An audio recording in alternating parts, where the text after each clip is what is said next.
doing well. I need to put away groceries before I start this live. Lest I forget. Shout out to Dane's mom. The food stamps. Our food stamps. I'm so grateful. Ooh, I'm kind of hard to disturb.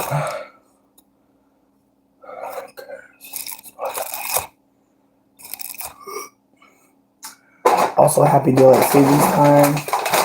Honestly, we got so much stuff. Our budget was $100, and so we got a couple teams from the Aldi.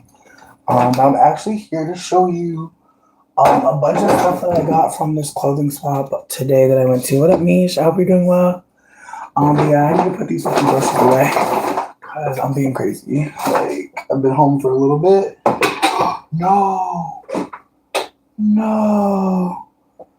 Damn, bitch. Fucking up the groceries. Damn. I hate when you discover a mess that you should care about at your house. What up, Marie? I hope you're doing well. But yeah, like I said, I need to put away my groceries, but I went to this event and I did not expect it to go as well as it did. Oh, shit. Even more crazy things are happening. Whoa. Like I said, I'm about to put away these groceries. I'm almost done. Shout out to Aldi. Aldi really did not play. $3 for corn, bitch. Again, I'm sure corn costs way less money in the past. In the other times. I'm sure. You're doing good? Yay. What up, Amaya? I'm doing my fucking best. Shout out to my man's mama giving us the food stamp card. Praise God, bitch. Praise God. I don't like maple syrup. Does anybody here like maple syrup? I feel like it's nasty. I know that's probably crazy, but I like the regular kind. I'm one of those hoes. I really feel like maple syrup. There's just something about it. Again, I know someone's gonna look at me like, bitch, shut the fuck up. Bitch, I'm gonna eat a banana. Right now, for real. I am so over pennies. Can you be hubby? No. Definitely not. Definitely not. No shade. No shade. But this the first man mama ever gave me food stamp. So we're not about to play with it. Also, I love Dane so much. He's the type of person that's like, this is a cute little plant. We should get it. I'm like, babe, I'm not even mad at him though, because that ass, we got like five things that we cook on. So another one not gonna hurt nobody. But still, maple syrup. Okay, thank God. My neck says that I have hyperpigmentation because of gluten resistance. Come on, babe. It's too, like, come on. Man, the fat jokes don't never get good, do they? They continuously are whack. What up, Marie? Hope you're doing well. Bitch, I'm down to my last 5 eggs, about to suck a loop. You know? And they ain't had no eggs at this motherfucking Aldi, bitch. Which feels crazy. Their fucking refrigerator section broke. Talking about some forgive us. Where the eggs, bitch? Oh my God. And there was a woman in there who kept being like, like for no reason. Babe, what was she doing? She was like, like she just kept doing it at the checkout. And I made eye contact with her, but then I stopped because I was like, you might let me leave you alone. For all I know, bitch, you're calling the rest of the people. You know what I mean? For all I know, you calling the rest of them. So no, I'm not about to get got. And yes, bitch, I got all the broccoli. I took all the broccoli they had. My 2 little tomatoes, bitch, come with me a little tuna salad. Yes, bitch, listen, $50. I had $100 in food stamps. We spent the last 50. So this was the last 50, bitch. And it looked like we had got something too. About a bunch of odds and ends, bitch. She was doing Jada Kiss. I'm gonna have to baby meal pack. But yeah, but we stole these, you know. You can't steal everything at Aldi. They really watching, bitch. They are really watching at Miss Aldi. So we stole the bags. I also, honestly, bitch, I was low-key hungry when I was in there. So I opened up a banana and ate it, and they didn't do anything. And then somebody had left open like some berries, and I just took a handful and just ate them shit still. Because I was like, honestly, if I'm going to jail, like, I just like, I'm not going to jail for this. Like, you know what I mean? It just didn't seem like a crime. Bitch, I'm childish. I'm gonna freeze this. Someone else is gonna eat that. Not today, me. I know I probably seem crazy for putting that in the freezer. Bitch, I don't care. I'm childish, bitch. I can't be eating the bruised part like that. It wouldn't be looking like that. No. Mm-mm. Hey, Mostly. Low-key, I'm actually on mushrooms slightly. I'm actually like going back to mushrooms. Like I was on a mushroom trip and then I came down, but now I'm going back up higher. Pray for me, bitch. Pray for me.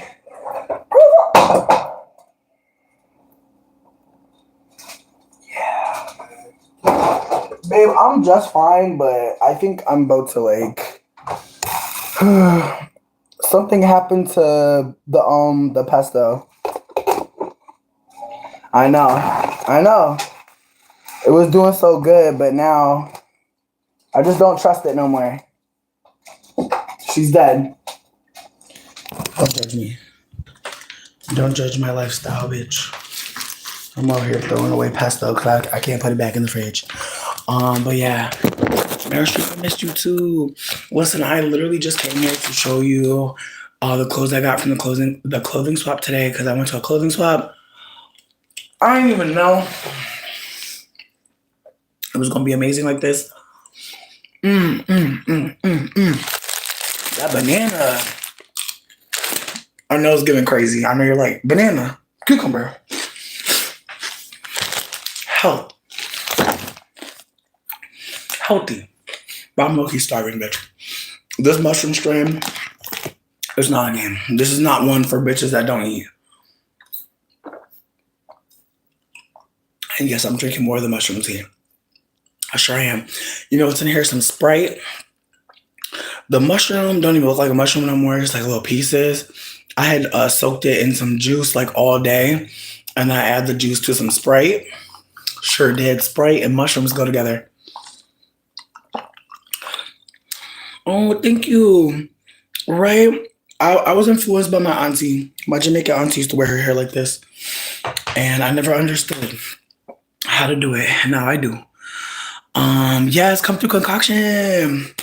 Hey Ren, bitch, I miss you. Oh my god, bitch. Plus there was a clothing swap today. I got so much stuff. Like, bitch, first, I'm gonna start off my first bag. This is my first bag of royalties from the clothing swap today. Actually, bitch, I'm gonna roll up because I want to get a little bit high with y'all before I start this. Pause. But yeah, no, I'm out. Ooh, Ren, I got a mushroom for you, bitch. This shit is called Mexican Dutch King. Oh my god. This mushroom is crazy.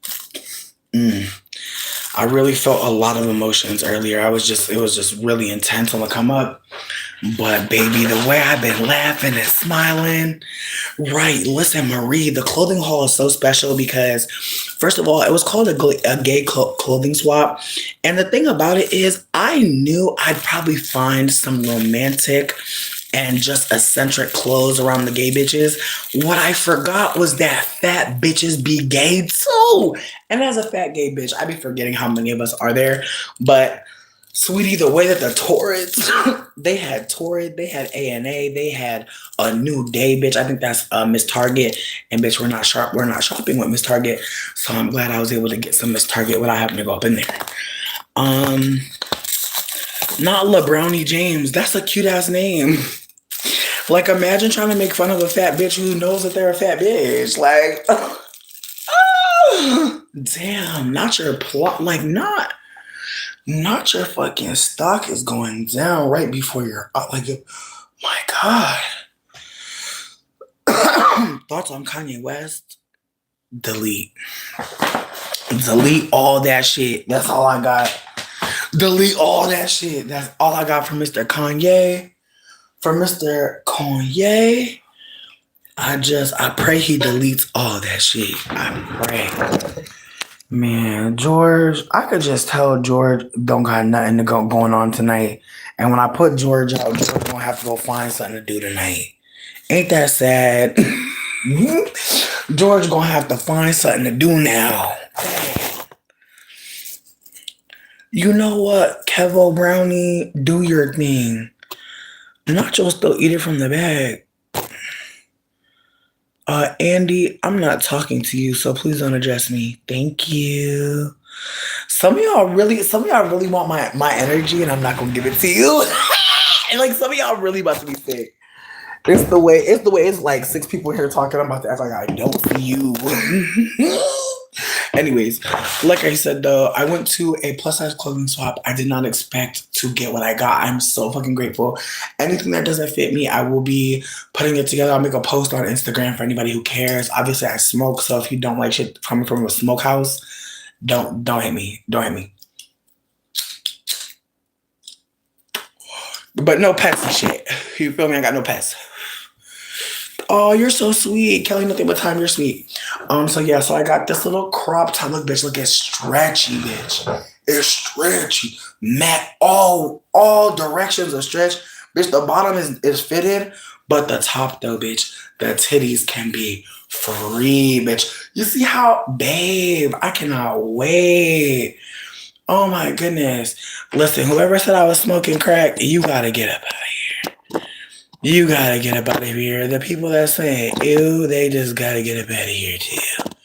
We just gotta get the ugly people up out of here. Cause I only want cute people in here. Only ugly people hate on fat people. So I can't be around the uglies. Right, bitch, exactly. Like the whole time I was in there, I was like, bitch, wait till my back come out in spring. I'm excited, bitch. I'm excited. I was a little bit adventurous with some of the shit. Some of the shit I don't think that I will really wear. But I'm like, you know what, bitch, who knows? Like, I'm not really a cheetah print girl, like, at all. But I was like, you know what, bitch? One day, when I'm running on down to the wing spot, when I'm running on down to the supermercado, you know what I mean? Like, when I'm running on down to the beauty supply for that last pack. You know what I mean? Like, when I bleach my hair or dye my hair. Yeah, when I'm dressing up like Matilda Mama, I won the triple bingo. Yes, okay, I got a vision, bitch.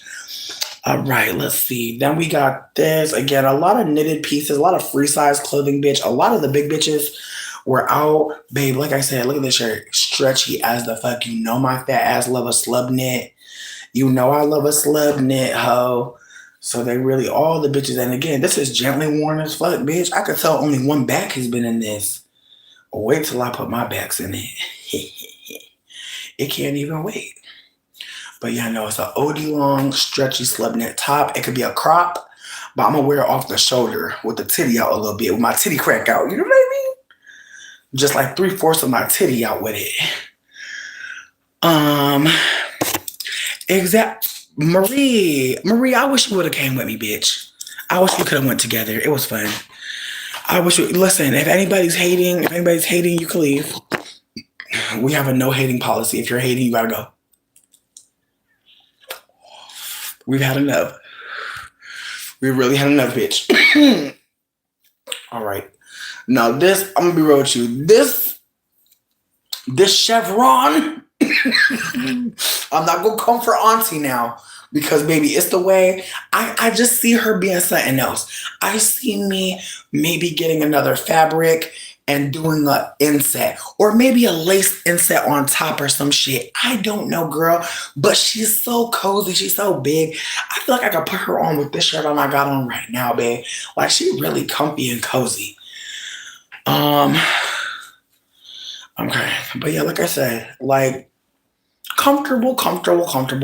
I feel like I could do something with her if I wanted to, but it's really nothing too much, you know? Like I said, I got all this shit for free. I'm so grateful. I have not gone I'm not going clothes shopping in a minute, bitch. Like, I have not bought no new clothes in a while. And a lot of fat bitches are talking about, oh, oh no, Sheen, oh no, they stopped selling plus size at Forever 21 Plus. And so just it's the way that all the fat bitches can't even get clothes no more. So it's distressing. Distressing. Necklace over white part would be so pretty. Okay. I agree. Thank you so much. It is a knit chevron. Thank you, Violet, for even asking. Yeah, it was a knitted. I want to say it's A&A. Again, most of this shit is knit. Yeah, this is Bloom Chic. Who's this? Made for your curves. I don't know who Bloom Chic is. If anybody knows, who the mother is of that. I've never heard of Bloom Chic. If anybody knows. Plus size fashion has been on the decline. Yeah, again, I love this. There's this one plus size influencer in New Orleans called Samira, Samyra. I want to say it's Sam. I want to say it's Samira. I want to say I'm spelling it right, but I could be wrong. She's the girl that'll be like, Baba, Baba. Somebody knows Baba. But yeah, she's been talking about all the plus size clothing that's been whack. I'm smoking a strain called kombucha. I mixed it with some rose petals. I feel like this isn't really giving. It looks really dusty. But it's the bottom of a mix I already made. But the strain is called kombucha. It is delicious. Okay, thank you so much for telling me about Bloom Chic. I appreciate the tea. Thank you. Honestly, I'm hella grateful. Like, again, sorry, I'm trying to put it all in. I need to find something. Actually, bitch. Damn, I swear they don't want me to win. They don't want me to have nothing. They don't want me to have nothing. I'm gonna just try to charge it off and have my phone. Is this gonna work? Is it gonna work? Is it gonna work? Okay, it seems to work. But yeah, there was a gay swap that happened today, and all the gay bitches came out and was swapping clothes. Now this is a little hot topic, a little ooky spooky and kooky. You know what I mean? Like this, I'm not gonna say, oh, thank you for the coin, bitch. I appreciate it. But yeah, this is a real little like this is, like again, this is just a little. Like I'm going outside. I'm gonna go, maybe have a beer with Helen or some shit. You know what I mean? Again, I don't know where all these clothes are about to go, but they're gonna go somewhere. There's another thing that there's an XL. I don't think it's gonna fit, bitch. I actually probably should have left this for the XL hose. But I was like, you know what though? And here I go, cause I'm like, you know what? It should be saying XL, but I bet I can fit all my backs in it. See?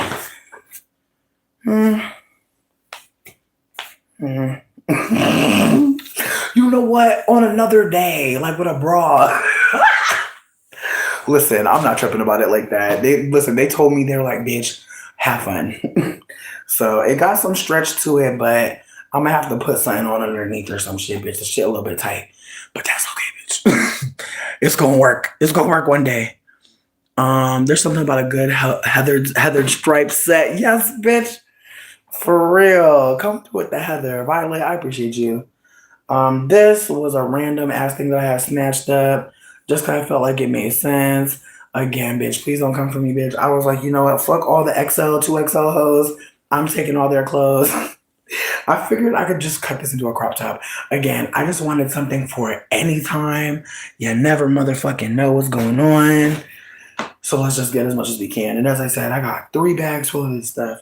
This is another Torrid sweater that I got. It's a size 4. Again, I don't know if I really like this sweater, but I felt like it made sense to just grab it. Because when the fuck are you getting a free fat bitch sweater? You're not. You're not. Exactly. Like some of this stuff, it's like it's going to go with me on a day trip or some shit. You know, it's not going to be my everyday. It's not going to be my favorite piece. But it's something. This, I don't know what the fuck this was. Like, this is one of those pieces where you gotta figure it out. Like, you gotta really figure this one out. Because it doesn't add up to me. Like, I don't understand this one. I feel like when I finally put it on, I'm gonna figure it out then. But I don't know. I bet you it's something from fucking Target. Because, yeah, a New Day, bitch. Yeah. It's one of those puzzle piece tops where, like, you put it on and it got, like, a shawl hanging off the titty. You know what I'm talking about. I don't know how to fuck. Um, Thank you. Right, that's what I'm saying. Again, it was free clothes, and there were a lot of fat bitches around, and there were moments where I did offer some clothes to some other fat bitches as a peace offering, just because again we were circling.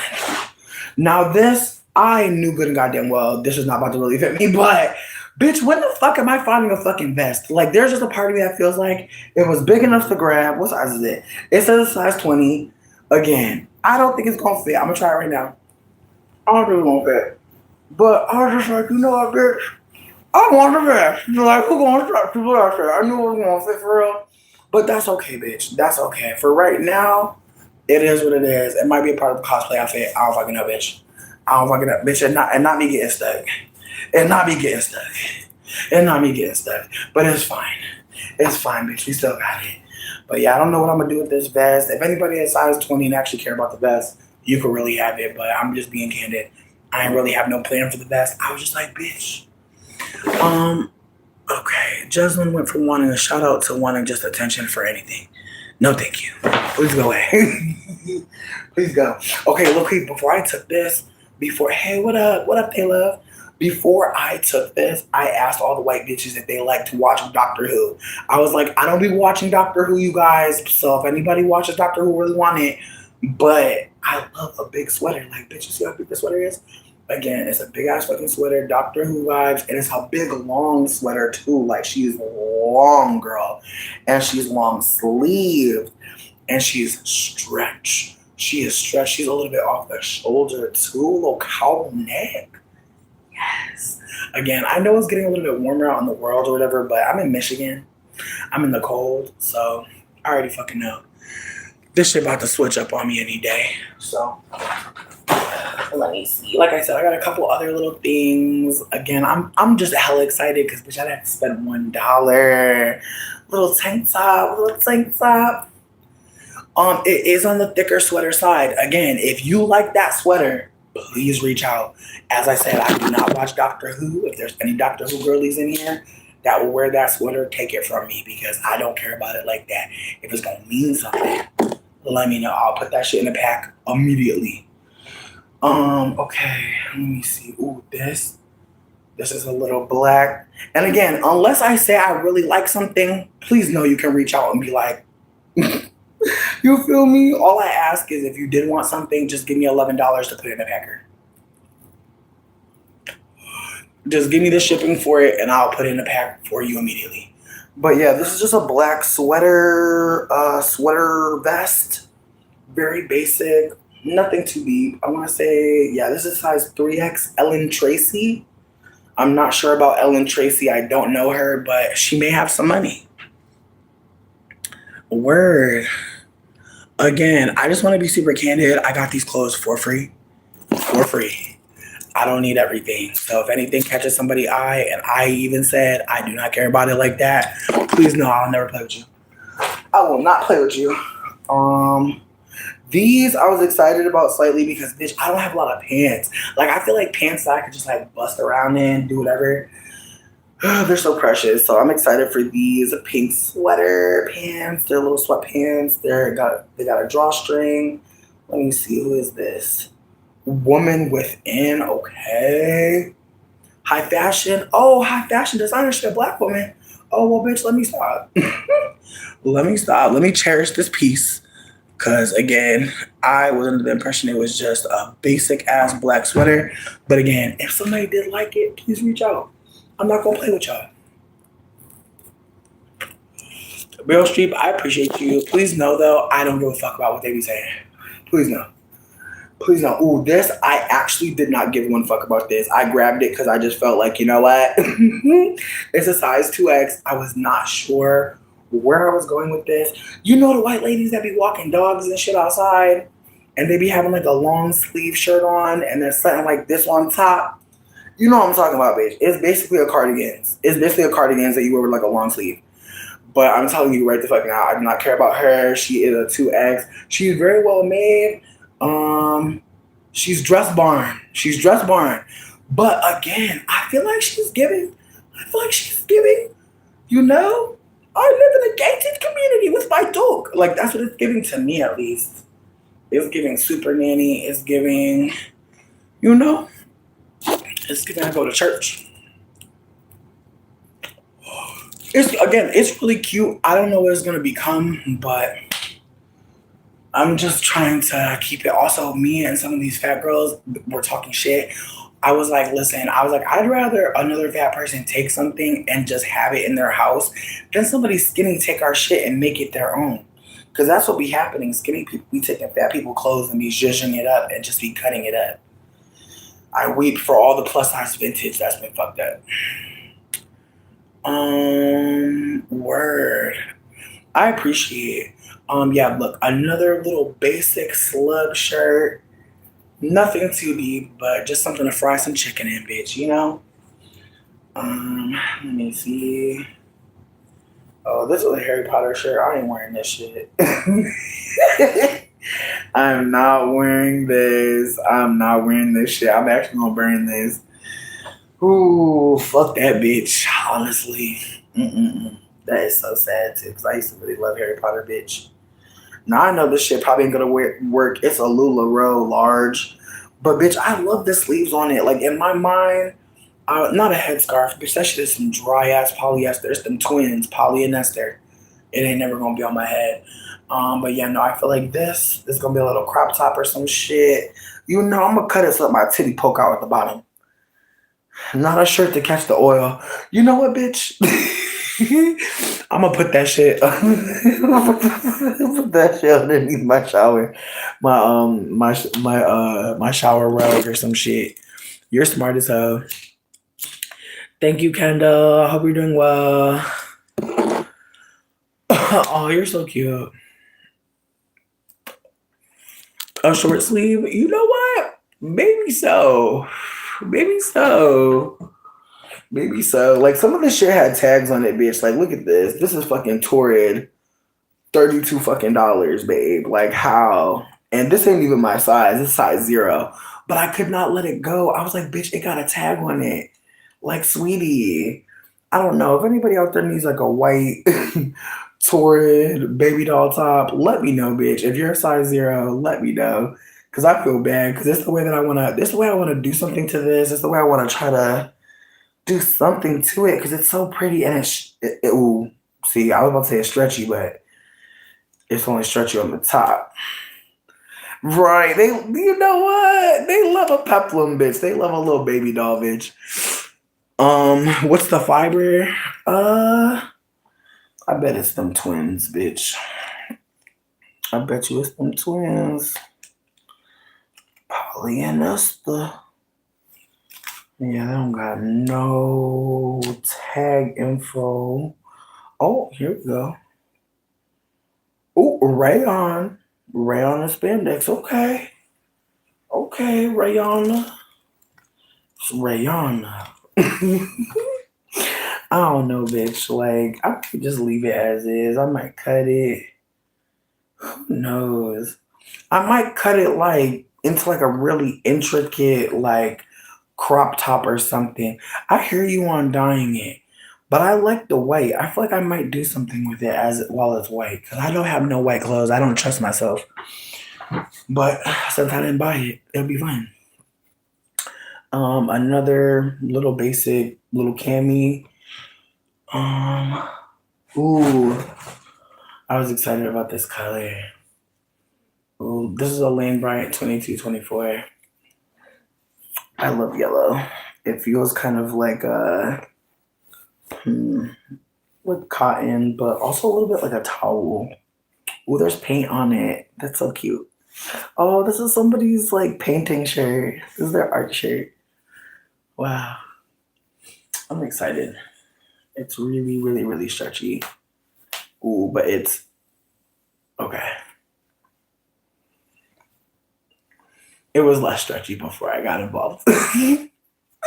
Oh, you go on Facebook. So anybody that's here, you want to go to Facebook, you want to type in buy nothing and then the closest major city to you, or queer exchange and then the closest city to you. Usually on Facebook, there will be some queer people that have already started meeting and gathering. I found out about this event because someone that I'm friends with said they were going to the event. So sometimes if you look at if you go to events, you might notice people that like live near you already go into shit like this.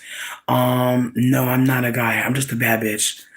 But yeah, no, this is a gay clothing swap that I went to. I did not know anybody who was there. I just popped up because I knew someone who said they were gonna go. This is my last bag of stuff, but whoa, I got all this stuff for free.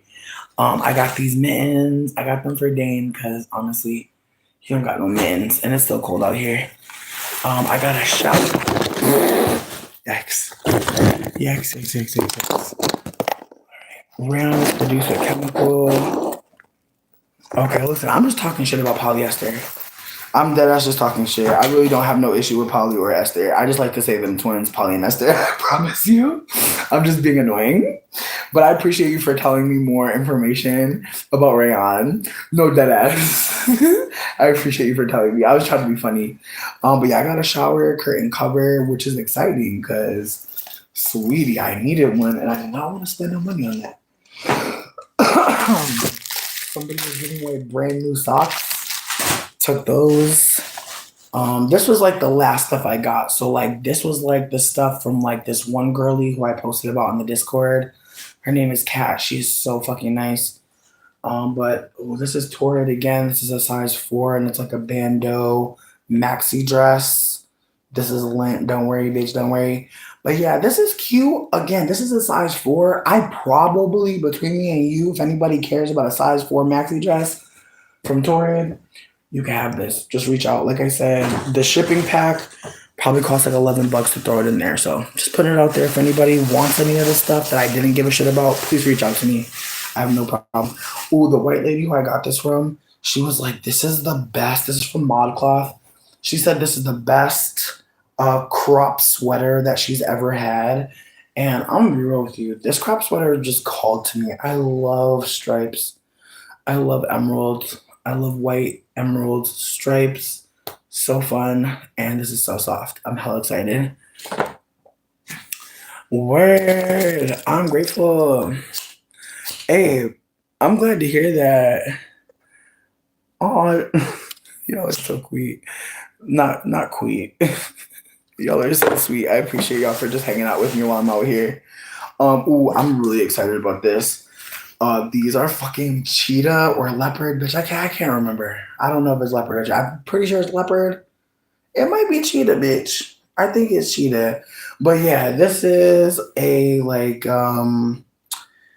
they're palazzo pants and they're really sheer and they have like these little black balls on the bottom. They're so cute. Where are these from? Time and True. I think this is Walmart, right? This is a Walmart plus size brand. And this is a size 24, 26. Seemingly pretty strict, pretty. I feel like animal print is not a neutral. I feel like animal print is really busy. I'm not a big fan of animal print. I feel like I usually don't do it. But I do understand those that do. I understand those that do. I'm one of them big cats, exactly, bitch. I don't be watching this shit. And yeah, I had a cucumber this whole time. Leave me alone.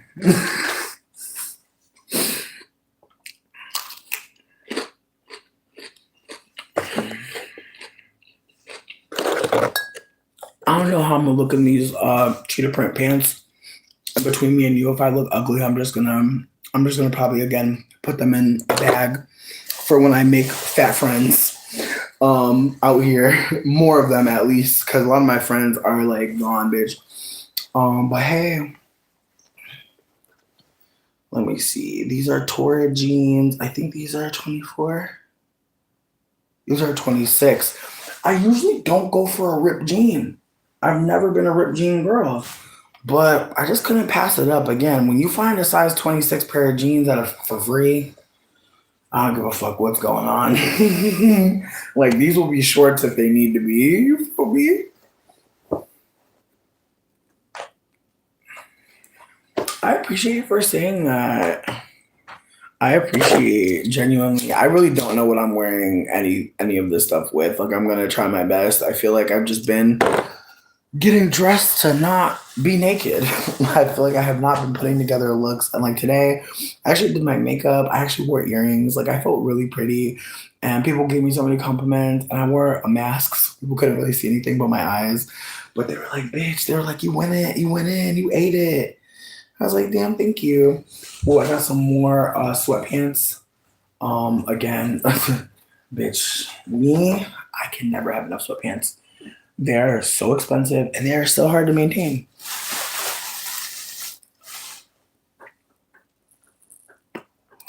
That fucking part.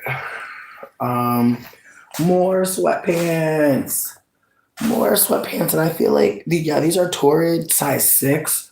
So fucking exciting.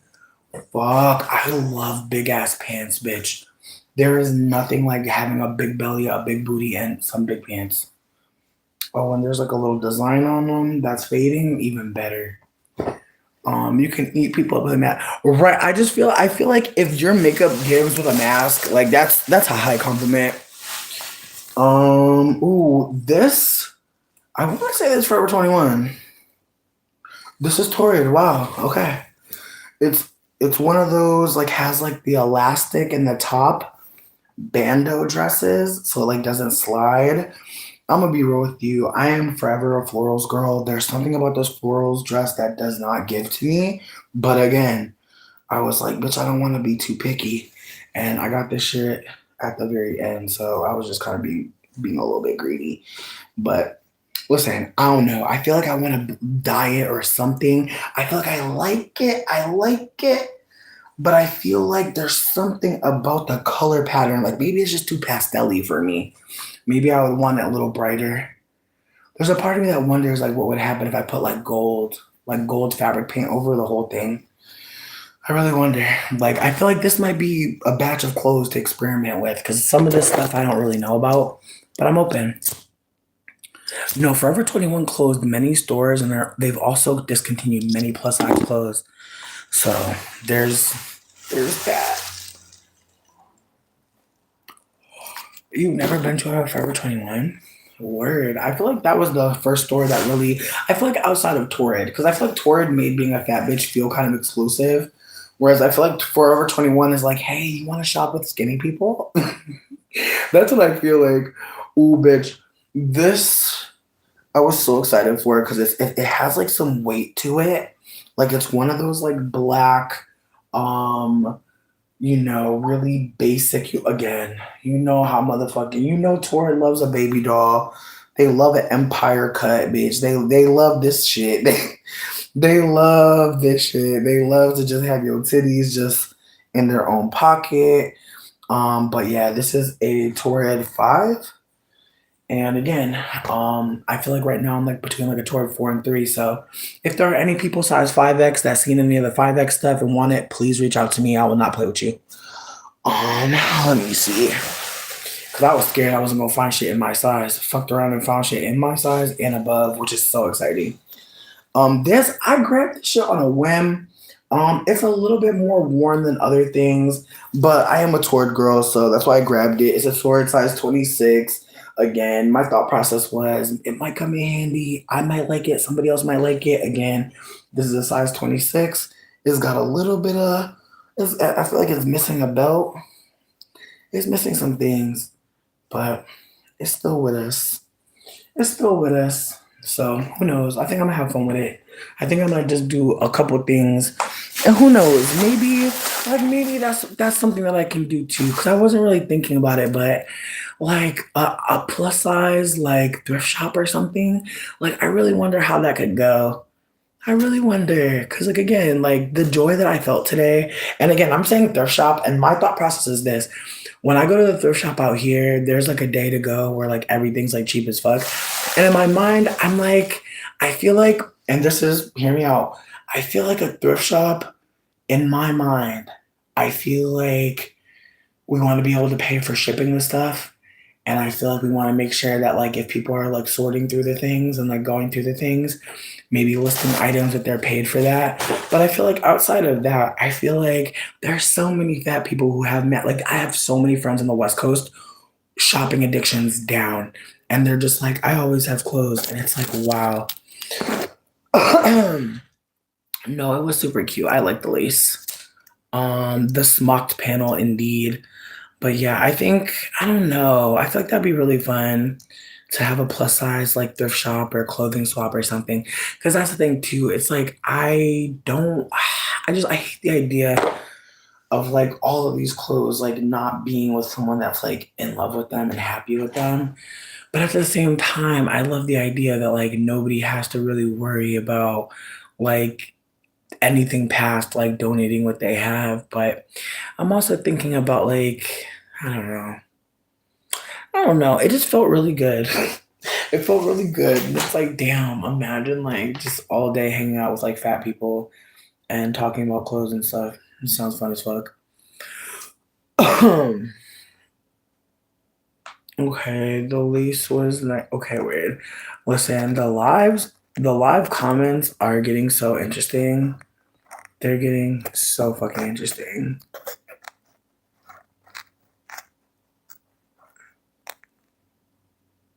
I'm screaming. I'm screaming. I'm screaming. I'm scream. No, they're playing. Nothing was legit. They're not saying anything real. Like again, I just want to be super candid that like because of the male loneliness pandemic, most of the trolls in here are men that just don't have anyone that cares about them. It's sad to say that, but it's really true. 9 times out of 10, a lot of the people that pop up in here that don't want to be up in here, they're just looking for energy. So it's just important to just ignore them. That's why I don't even bother them because that's what they want. They don't care if someone yells at them, blocks them. They don't care. The whole point is for them to disrupt the space. So that's why I just be like, have a good day, babe. Mm. Lace sounds really pretty. Marie, you're so right. That's the thing. Like me and my friend were talking, and I was like, "Who would we be if we weren't traumatized? If we were never like broke as fuck?" I think about how I used to want to design clothes so bad, and then I just gave up. And now I'm like, damn, bitch, I still want to design clothes. I didn't stop, but who knows? Maybe I get to use these clothes to like make something fun. I get to maybe create something. I'm not sure. I feel like spring is coming, so I'm excited to maybe like, ooh, there's that one black dress that's kind of like basic. Like I really want to do something fun with it. I've been really thinking about how I want to dress like a fairy. Violet, I appreciate you for saying that. I never knew none of that shit. No, I wanted to start a clothing line, and my ass was very delusional. Like I thought you could just buy fabric. Like I really had no idea. Like I really didn't understand. Like I thought you could just buy the fabric and have a dream. No, this is actually Sprite and mushrooms and a bunch of like fruit that I ice pressed. It's really fucking good. But it's basically a mushroom cocktail. It tastes really yummy. I feel bad. My little baby did not get a good night's rest. He literally was with me at the clothing swap and he was like holding the bags while I was like putting all the shit into them. And I'm so fucking grateful because I could not have done today without him. Like he's such a fucking rock star. I feel like I'm starting like an MLM brand. Like me and my babe, our synergy.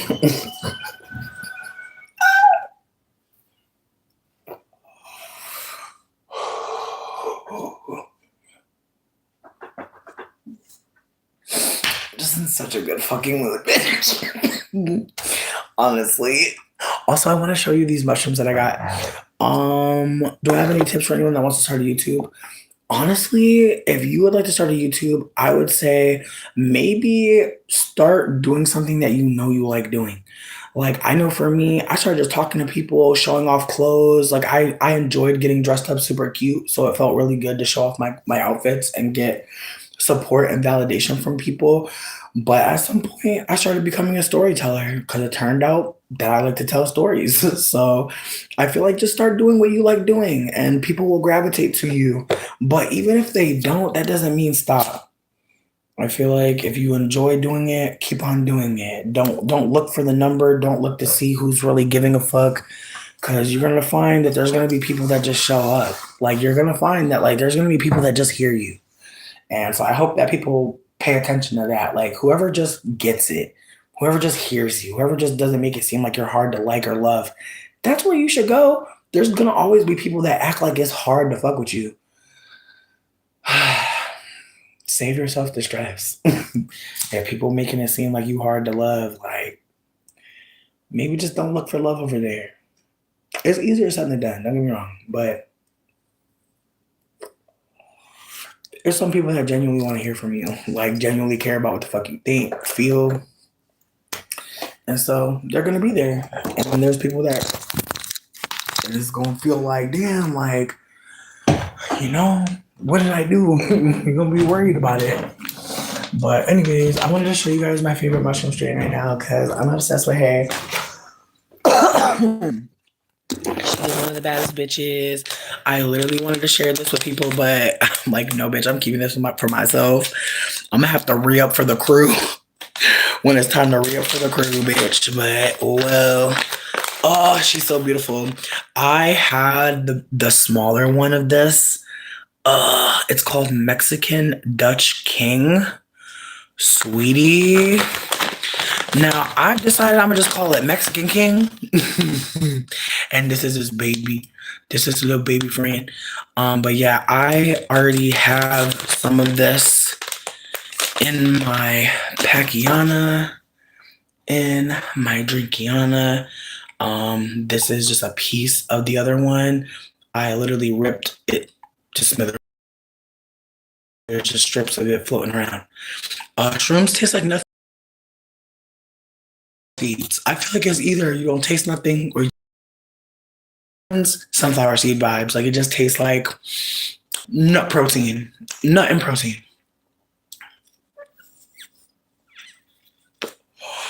Oh, we all love Meryl Streep. I appreciate you. You're a sweetie. Not like Sage. I'm crying.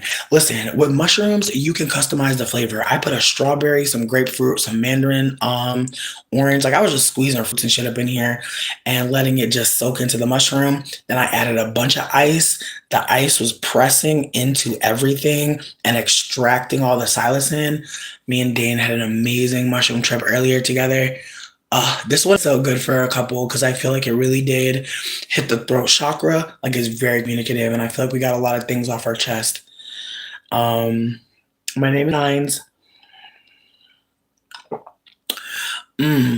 But yeah, I feel like I'm not gonna be probably as tripped out as I was earlier, just because earlier I didn't eat before I took my first trip. So I think my tolerance is already probably pretty high up there. So whatever I'm doing now don't matter. Bye. Anyways, but yeah, no, this mushroom, if you look it up, the way they talk about it online is very weird. Because they make it seem like, oh, this mushroom was taken from Mexico and then they brought it to the Netherlands and that's where it got better. And I wish they would just be candid that like they took a fucking an indigenous strain and then they did some science. Like just be clear. Don't make it seem like you brought it around white people and the white people is what made it royalty. But it's the way that like white people do stuff and it's just like y'all are so dramatic.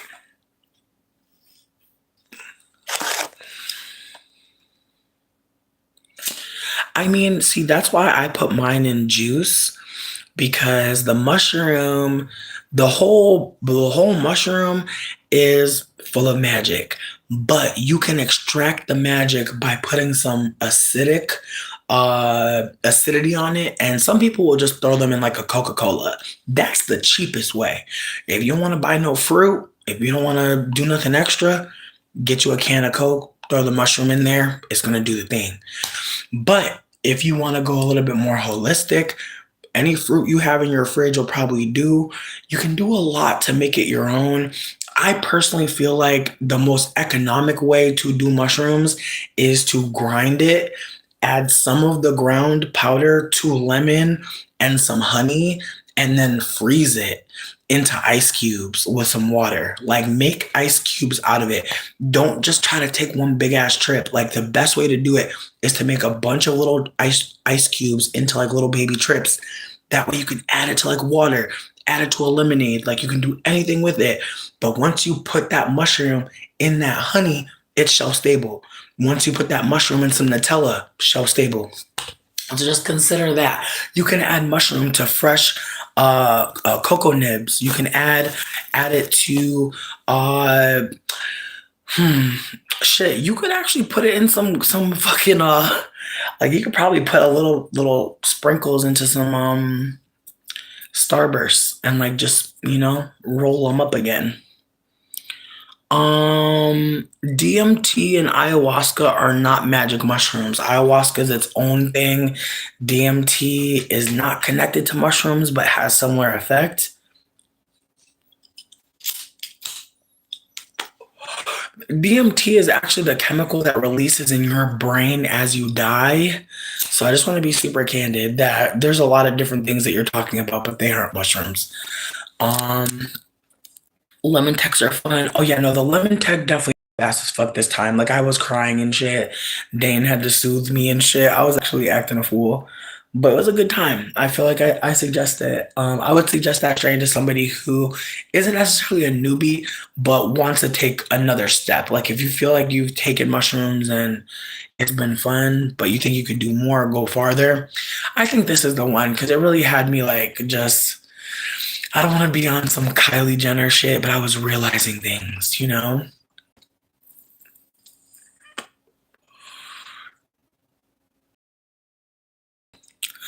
I feel like mixing the mushroom with anything sour, like, you're already gonna be in for a treat.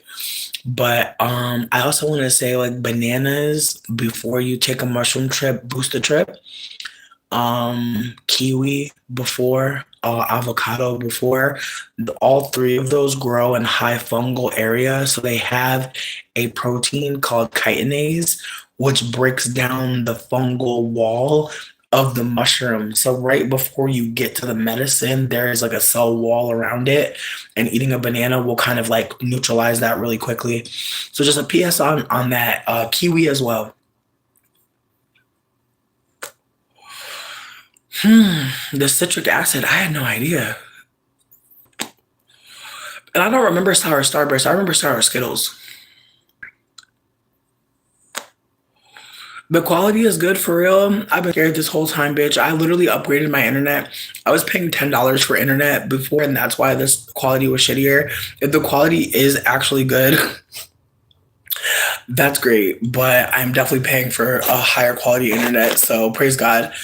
Mushroom equals robot mode. Definitely not. I feel like mushroom equals like opening the door to like free will in a way that feels weird at times, because sometimes you realize how much like you're just doing stuff, and then sometimes you realize how much like you didn't even make a choice, you're just going along. So,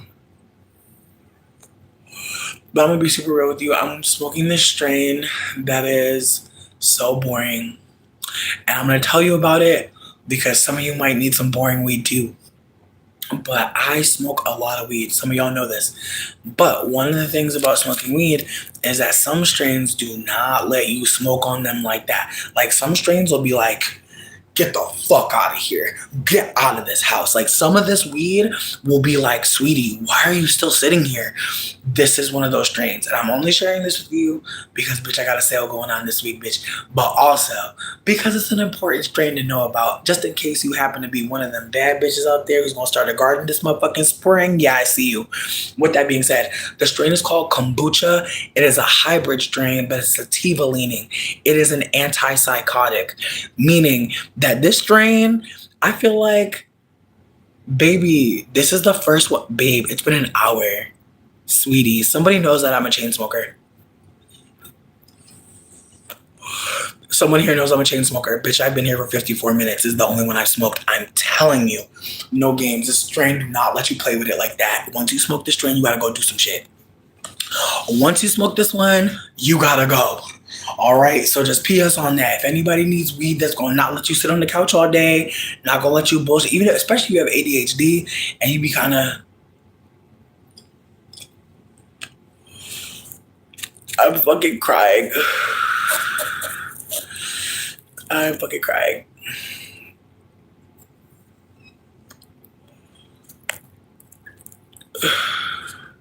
You know what, Sabrina? I lived in Colorado for a little bit with my girlfriend, with my ex-girlfriend.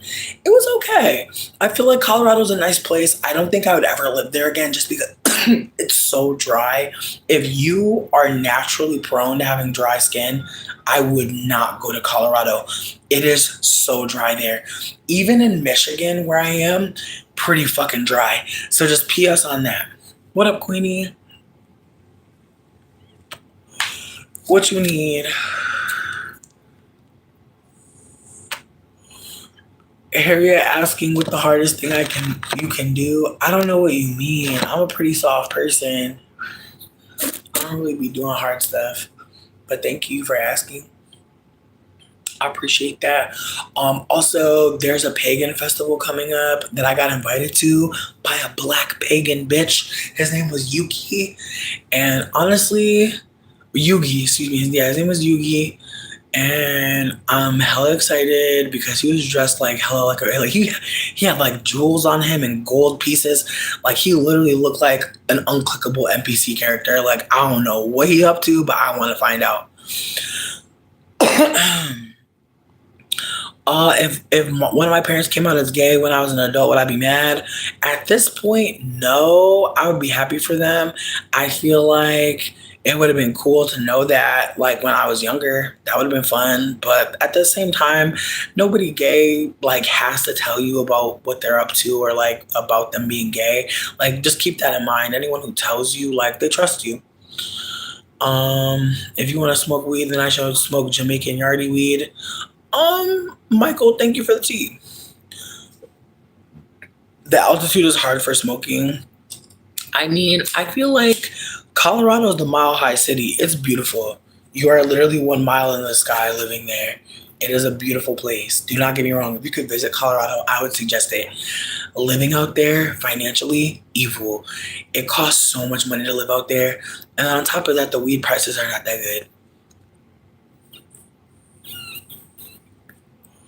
Word, yeah. When I go to the Pagan Fest, I'll definitely go live. I'm definitely trying to like be more of like a live streamer who like goes places. I wanted to go live at the clothing swap, but I'm gonna be so fucking for real. I was wearing a mask and I was sweating so bad, and like that's one of my issues with wearing a mask. Like it just makes me feel claustrophobic as fuck, and I hate that for me because I be wanting to be protecting myself and others, but there's just times where it's like I can only be in a mask for so long, bitch. That hour in that mask was hell.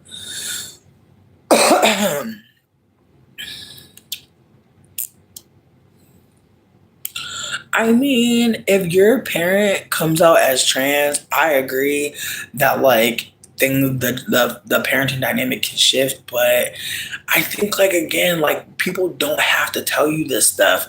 Like I think about how like I've been watching Keeping Up with the Kardashians. Please do not judge me, bitch. I love shitty reality TV, but I watched that show before, and watching it again with like emotional intelligence, it's just like, damn, Chris, like it's the way.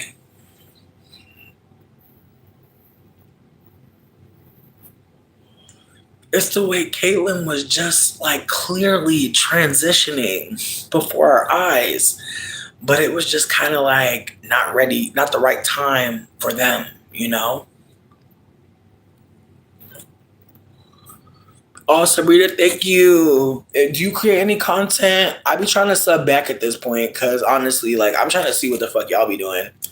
I know y'all be having fun out here. Um, white people are so fucking annoying, man.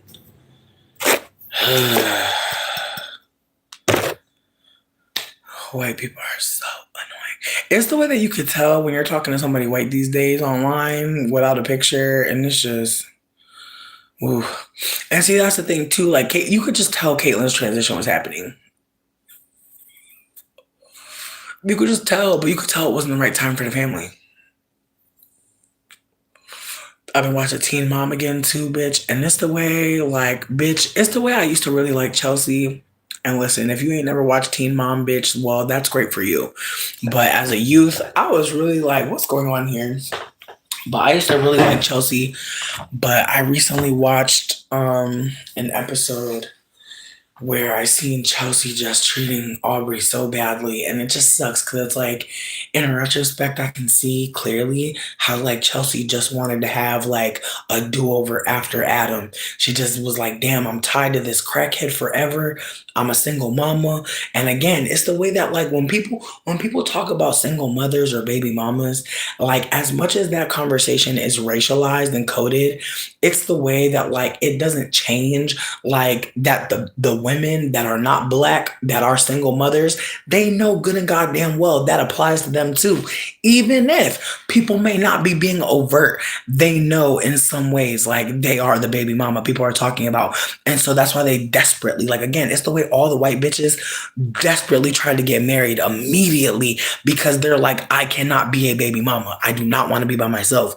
And again, it's the way that you see them push their firstborn child aside because they're like, oh, I got a man now and he gonna give me a baby, we gonna have a real family. Like you could just see it in their behavior that like they're trying so hard to be perfect to get this next man so that they can have a real family finally.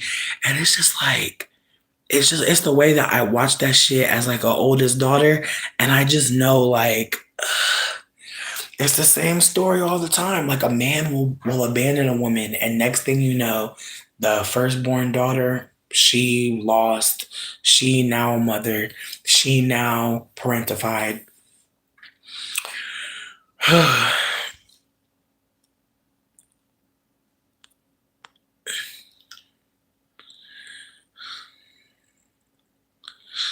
And but that's the thing though. It's like if we talk about how mothers are abandoned, then the conversation absolutely is more like we're really talking about what we're really talking about. If we talk about baby mama, what are we talking about? You know what I mean? But if we say an abandoned mother, oh, we're really clear now.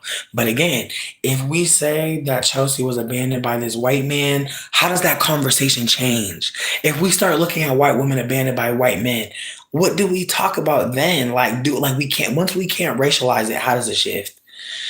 Um, it's Nines said. That's my YouTube channel name. Nines said. Um, Teen Mom. Okay, for anybody out there who enjoys watching trash TV for free, Pluto. Look up Pluto. It's an app and it's also a website. So just in case you don't want to download another app, you can go to Pluto TV. You can watch Teen Mom for free. They literally play it all day, bitch. They play every season in a row, like in a line. And it's not just Teen Mom too. I be watching Cheaters, bitch. Cheaters. Ooh, Cheaters, Teen Mom, Keeping Up with the Kardashians. Chef's kiss, delicious. But yeah, no, I've been watching some of these shows, and I'm just like, man, like some of this stuff is just so fucking sad, bro. Like some of this shit is fucking depressing as hell to watch. Dog the Bounty Hunter. You know what? I never gotten a dog. I never gotten a dog. I just feel like he looks so funny. It's hard for me to take it seriously because it's just the way he look, bitch. And then every time I see him in real life, I think about his South Park character episode, like when they had made him in paper mache. I just can't stop seeing that shit. I feel terrible, but I cannot watch Dog the Bounty Hunter. It's the same with Honey Boo Boo. It's just like, sweetie, I can't take it seriously at this point because it's just like, babe, what's going on? Like again, some of these shows, it's like, who cleared this? Who cleared this? But again, it's the way that like white supremacy is all an illusion. And so of course, at some point they would have white people that break the illusion getting money too. Dog cheated on his wife. You know what? You don't see stuff like that coming. You know, like when they both look like Miss Trunchbull in the face, like when they both look like Danny DeVito, you just don't expect for either one of them to cheat or act a fool.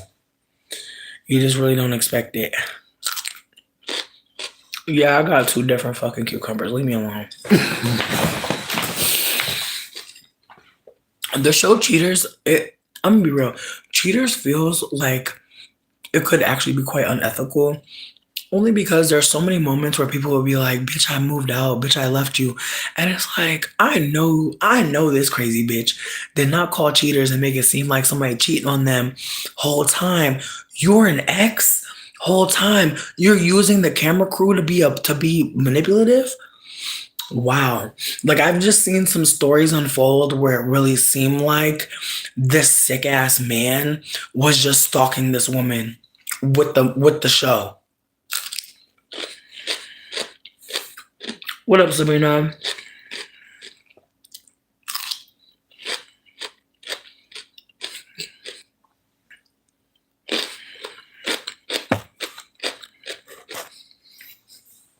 Not you like people cheating. What the fuck?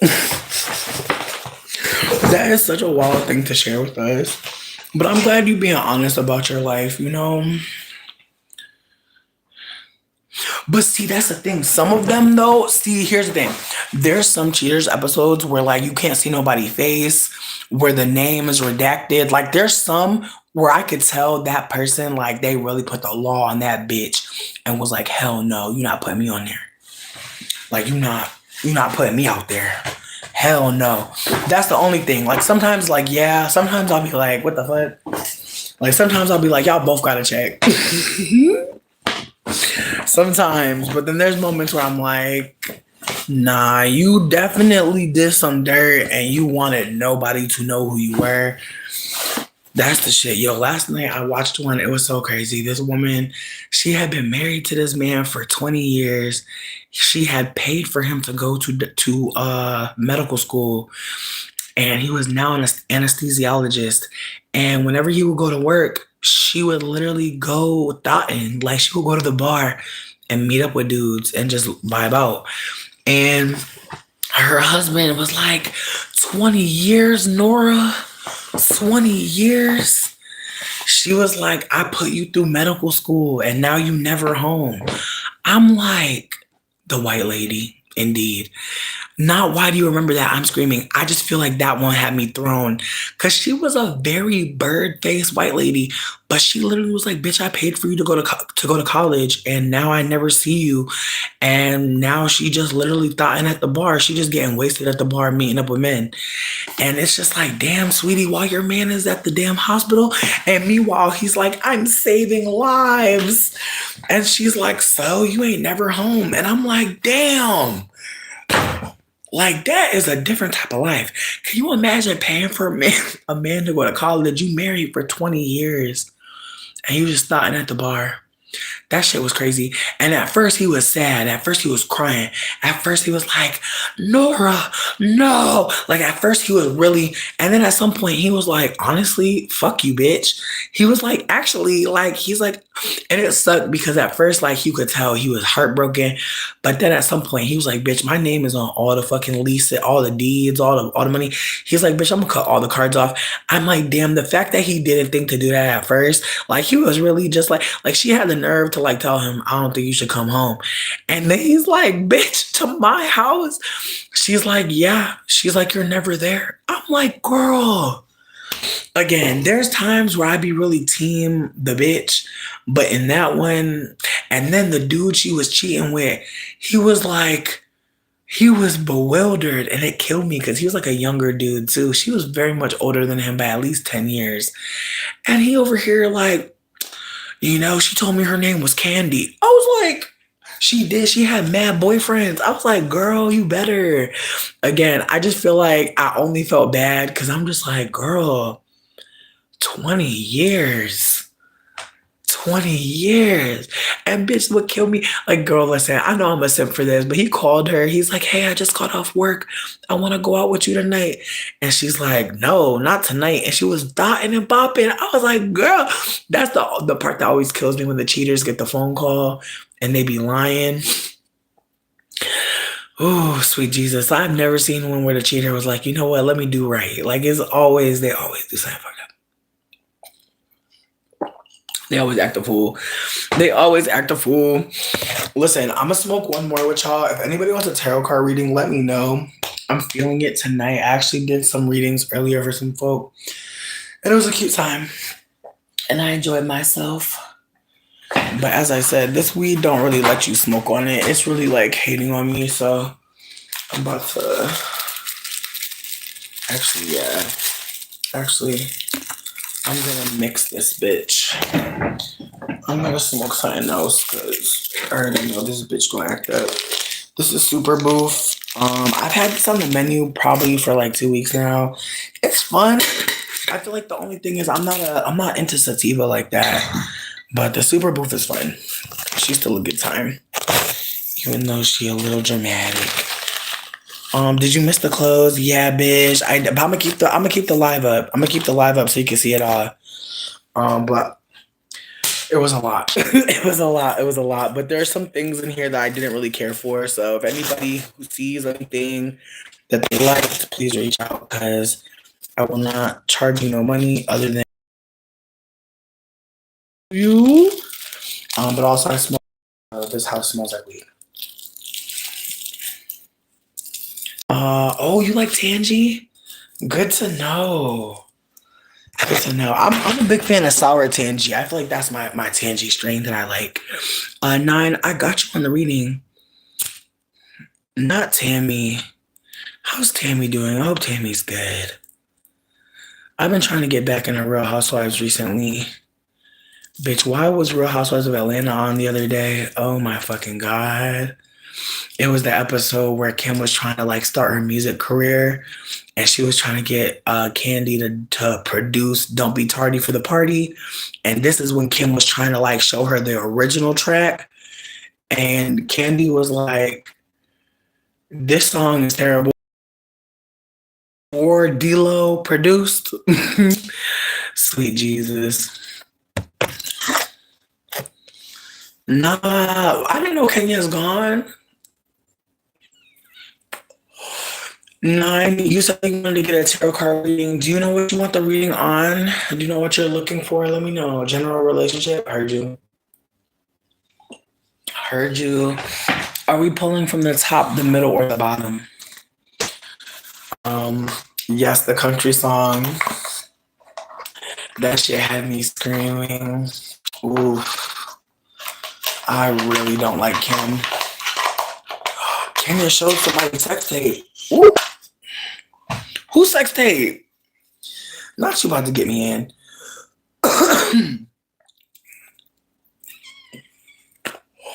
You know what, 9? I fuck with you heavy. So I got you on 2 readings. All right. I'm going to pull a card for myself just to clear the energy off the deck. Spiritual team, ancestral team. Give me something. Let me know something. Give me a little bit of guidance. I'm not going to be too picky. Y'all already know what I need to hear, so I trust you. Give it to me loud. Give it to me loud. Okay. 2 of Pentacles. 2 of Pentacles, baby. They said love your work. Do what you love. Find harmony and balance and work that you love. What's this one? Ooh, 8 of Pentacles and it's upside down, bitch. They really trying to get me to focus, bitch, because that's Virgo. That's Virgo working on shit. That's Virgo literally making money.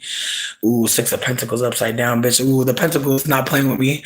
They said, get your money together, bitch. They said you need to focus on partnership. They said your money funny because what? You're not paying attention. They said you got gifts, but you're ignoring them. They said you're not being consistent. True. True. Thank you.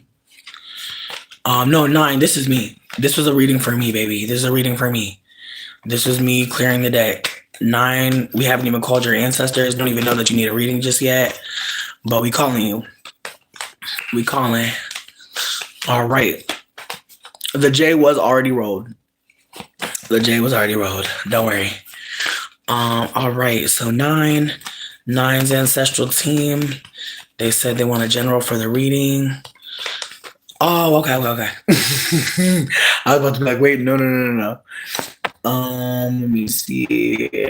All right, 9 with like a general on their relationship. They said they want to start in the middle. They said they want to start with the solar plexus. They said they want to start inside internally. All right, 9. Where are we starting? Ooh, 2 of Wands. Now, when we see the 2 of Wands, baby, we usually see somebody standing. They're standing. They got their staff. And they actually have another staff because they're actually looking towards what they want to build. They know that there is something for them to build. There is more here. The 2 of Wands is a reminder that, like, this is just the beginning. Like, this is just the inspiration. It's just the creative spark. Like, I'm not saying nothing's happened yet, but we're imagining, we're dreaming, we're pouring our passion. We're focused on being emotionally in tune with creativity. We're focused on being in tune with movement, with fire, with passion. So again, the 2 of Wands facing towards you means that perhaps in this relationship, there is a desire to build something that you've kind of hit I don't want to say a crossroad, but you kind of hit a peak. And you're wondering, is there more? And it's an excitement. There is an excitement here. There is an abundance here. There is a curiosity here. It's a good thing. There's good energy here. But again, it's the beginning. 2 is the beginning. 2 is not even a full, like 2 is not even a number really. Like 2 is a line, you know? So it's forward, but you're just not really sure. So we're right before. But what does it take to take excitement, creativity? Think about all the things it takes to get to this point. Just remember to be excited for where you are. Because it's not every day, it's not typical. It's not. Be kind to yourself. Be kind to yourself on this journey. On top, we got the moon card upside down. Now, again, this is a general reading. For the moon card, the loudest card to be upside down, and for it to be upside down and in a extreme just flurry, the moon card is not fixed. The moon card is very movable. The moon card is really open. The moon card is pretty much subject to change. And so for that card to be on the top upside down, it means that perhaps something is changing. Perhaps the relationship, in order to grow, must change. Perhaps there is something that you're ignoring about the current mood, the current energy, the current availability of energy, or even creativity. The moon is a place that we've said we've been. But there's just something about Pisces and the moon that just reminds me that humans are full of shit. So just keep that in mind. That right now, if things are confusing, if you're not really sure what you're seeing, pay attention to what you're feeling. It's not time to intellectualize everything that's happening. What are you feeling? Because we can think a lot, but what are we feeling about the things we think? This is a moment to ground yourself because, again, this relationship may seem like it's at a precipice. It may seem like it's on a hill about to go upwards or transcend. But what's happening right now? Again, the moon energy being upside down is scary because the moon is already out of sorts. But if it's not looking directly at you, it can be a little bit jarring.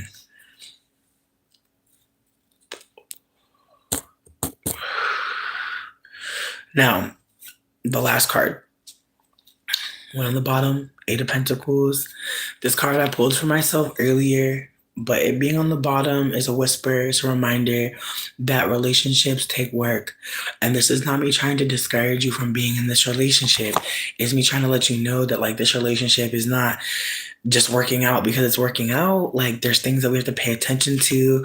There are people we have to pay attention to. There are moments that are actually quite important in a relationship to focus on. And so this might be a moment to focus on how you're working on what you want in the future. The Eight of Pentacles is a big, what are you doing with your time in order to build the wealth, in order to build the resources? What are you doing? How are you putting in energy? And so keep that in mind that there's so much energy going on in this connection with this person, but there's a little bit of confusion. There's a little bit of confusion because there's a desire to have something really big in the future. Again, Eight of Pentacles, they really want to learn how to master money. They want to learn how to master resource. They want to be the kind of person that you can call if something happens. And again, having that feeling in a relationship, feeling like, damn, I really want to be there for this person. I really want to be there. I really don't want to let them down. That can be really hard to remember that it's never all down to you. That when you get scared like that in a relationship, it's time to talk to your partner about how afraid you are. So just keep that in mind. This relationship feels really stable, but it also feels like it's poised to do something. Before you leap, before you do anything, maybe let's have a conversation with that person. Maybe let's talk to that person. Here's my thing. When I see the moon upside down on the top and we're asking about a general relationship, we're talking about like the moon is literally Piscean energy. Pisces is that bitch. Pisces closes out the year. Truly, Pisces is the energy we're in right now. So to be honest with you, we're in Pisces season. Getting a moon poorly aspected, it ain't good. It just means to me that emotionally there is not enough consistency. That emotional inconsistency is actually a very loud problem. That like maybe there's not enough emotional support in order to feel connected. June, I'm sorry that your friend said that to you. That's really fucked up. That's not your friend. But I do want to say in the future, when someone says something like that to you, I want you to screenshot and report them on whatever app they're on. And I also want you to make a decision to not share this story with a bunch of people that you do not know, that you don't know what's going on with them.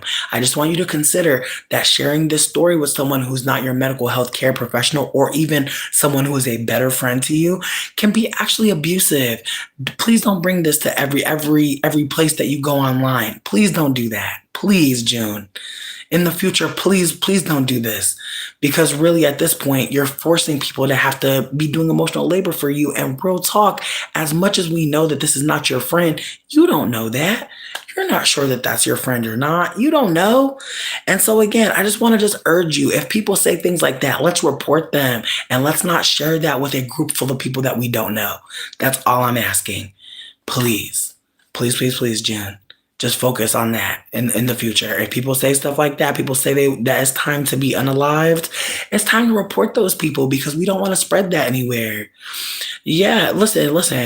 Let's not antagonize. I feel like I've already addressed June. We don't have to jump on them. Obviously, like they came in here because they weren't happy to hear that. That was a fucked up thing to hear. But again, let's just consider like not saying things that we know are hurtful to a group full of people that we don't know what they're going through. Let's just keep that in mind, June, okay? Because I'm gonna be real with you. I have a very low tolerance for white people's unemotional intelligence. It's really frustrating me at this point. I'm gonna be real with you. Whenever I see white people coming into spaces and traumatizing or triggering people, that really hurts me because I don't understand like why you would take your time out to do this. You know your friend like said that to you to hurt you. Why would you bring that in here? Why wouldn't you bring that to someone that you're close with? Again, I just need y'all to consider. Where y'all are bringing stuff and who you're talking to. That's really it. That's really it. Yeah, you're okay, Nine. Excuse me, you're okay, Meryl Streep. And Nine, thank you for hearing me and just being kind. And thank you for just holding space again. I don't know. I don't know what people think when they come into the lives other than I'm trying to get some attention, which is fine. But sometimes when people say stuff, I'm just kind of like, ugh. Like, obviously, we don't want you to be hearing, we don't want someone to say that to you. But why would you bring that here? I really be wondering, and I'm at a point, to be honest with you, that like if people bring things here and they expect us to derail our space to talk to them, I'm just going to block. And at first, the only reason why I didn't was because I was just like, damn, like I just, again, it's the way I don't want to be unempathetic, but it's the way that I'm just like, it's the way people really expect all of us to do emotional labor when someone, probably white, does harm. And I'm just so tired of it. I'm so tired of having to be at the right place at the wrong time for everybody else. I'm so tired of that. And I know some of y'all are as well. I'm just tired of doing emotional labor for people that I don't know. I'm tired. I'm really tired. And I want folks to consider that if you show up in the world and you are not a white person, but especially if you're a deep dark skinned person, please know you are never the only person that person can talk to. Never. It's never down to you. It's never down to you to be the emotional blanket, to be a caretaker, to be a laborer. It's not on you. Sometimes you may have the energy to give to people and to be kind and be showing up. I promise you though, there's no such thing as a good person. It's a trap. It's fake. Being a good person, a lot of times is subjective as fuck, and it depends on what the fuck you're doing for that person in the moment for them to even categorize you that way. So just consider that, baby. It's a trap. I'm so grateful I did mushrooms today because it really had me sitting with the reality that, you really cannot love people. You really can't expect people to love you the way you're going to love them, and you really can't expect a lot from a lot of people. It's unfortunate. You cannot expect a lot. You cannot expect a lot. And I hate that for us. Right. Right. And it's disrespectful to yourself too, because it's like being good is a subjective concept. Like if you give me some money right now, I'm gonna think you're a good person. If you give me some food right now, I'm gonna think you're a good person. Think about it. If you take money out my pocket, I might not think so. But who the fuck am I? That's why you gotta just remember that. I am wearing eyeshadow. I have some gold shadow on. Dane got it for me from... Damn, I hate that I'm blanking on her name. Babe? Yeah. Do you remember the eyeshadow palette you got me? Pat McGrath. Yeah. I was blanking on it. Yeah, no, she's a black woman who creates amazing, oh my God, amazing ain't even the word, bitch. Ethereal makeup. I promise you, please go check on her. Please check on Pat McGrath Labs. Please do not sleep, bitch. And again, I am not advocating for you to spend your last money on nothing. But if you're a makeup girl, check out Pat, because she really did do a lot. And I feel beautiful. 9, I did want to ask you, did you want that financial reading still? Because I got you on another pull.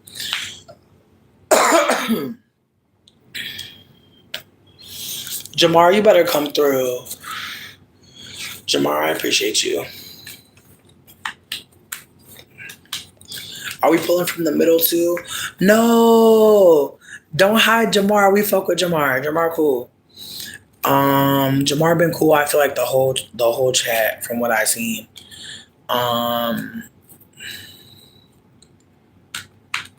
I feel like he was just trying to get people to like the damn shits. Honestly, I feel like Jamar was trying to help out. You're good. Listen, you hooked it up. Listen, Meryl, you've been like, pow. Meryl been, oh my God, my belly button is on cam. My belly button ain't never on cam no more. That's tragic.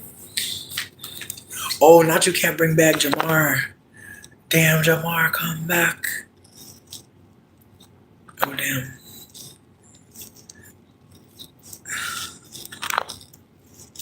Jamar, thank you. Jamar, thank you. We appreciate you. Thank you for asking people to double tap the screen. We love it. Okay, 9, you asked for a general for the financials.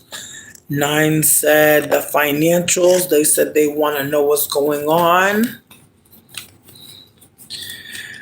I'm crying. 9, you're so silly. Listen, Meryl been protecting. Meryl been deboing people for me. Meryl been Meryl been 1-2 like uppercut. My God. My God.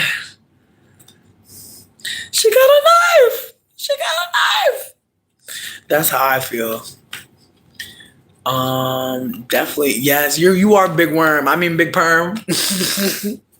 All right, it's 9 spiritual team. What's going on with the money? They said they want to know off top what's going on with the Cointadas. They said what money? They said where the coin at? Is it coming? Yeah, no, you've been stomping on people. All I've been seeing is contusions and shit. All right, up top. Ooh. Yes, I actually really love to see this card upside down. 4 of Swords is low-key one of the most beautiful cards in the African American tarot deck. If you ever get that tarot deck, bitch, the 4 of Swords just chef's kiss. But the card is very much about rest, relaxation, going away for a time, and just trying to pull yourself back so you can try to feel the gravity of the emotion. Basically, when you see it in the traditional Rider-Waite, this card kind of shows us someone who is typically a warrior who is in like deep rest and meditation. And 9 times out of 10, they will show you a knight that is laying in their own tomb, because the energy is very much like, I have to go into battle. I have no choice. So this is where I could end up. Like, this is a fucking option for me. And so for this card to be upside down up top, it means, bitch, ain't no motherfucking rest for the money. The money is coming, bitch. It's coming, okay? This card means like delay. It means wait. It means think about it. It means hold up. It means not yet. It means prepare. I feel like the 4 of Swords being upside down means that there's no preparation. That money may be either on the way or you didn't really have a lot of time to think about finances. It could also be speaking of not having to wait and boom, a bill was due a little bit faster than it was supposed to be. It could mean that too, but it definitely means that there's not a lot of time. Like, there's a lack of time, seemingly. In the middle, ooh, is this page? Page wands. Now, pages, they're messengers. They're oftentimes just offering us a little tea, a little news, a little information. They're usually they're the youngest in their suit. So they have a lot of extra creativity, a little extra belief. They're a little goofy because they haven't really been through a lot yet. So I feel like this page being in the middle means that in your heart of heart, in your stomach, again, also being upside down, it could mean that you're perhaps afraid to start a new creative endeavor, or perhaps afraid to financially invest in something. It could really mean that you're afraid to be new somewhere because maybe you don't have all the skills. And not exile, Jamar. I promise you we were having a good time and we got caught up. That's it. Jamar, it was nothing personal. Listen, I saw you trying to get people to double tap. We appreciate you. We appreciate. But we got you back. We got you back. You was gone, but you back with the jump off. I'm so happy you're back. I pray there's no beef. I pray there's no bad blood. I pray y'all don't come to fisticuffs. I don't think y'all can break each other's legs from where y'all sitting. So I'm praying that nobody tries to fight. I pray all knives and guns are tucked, please. No fighting, no fighting.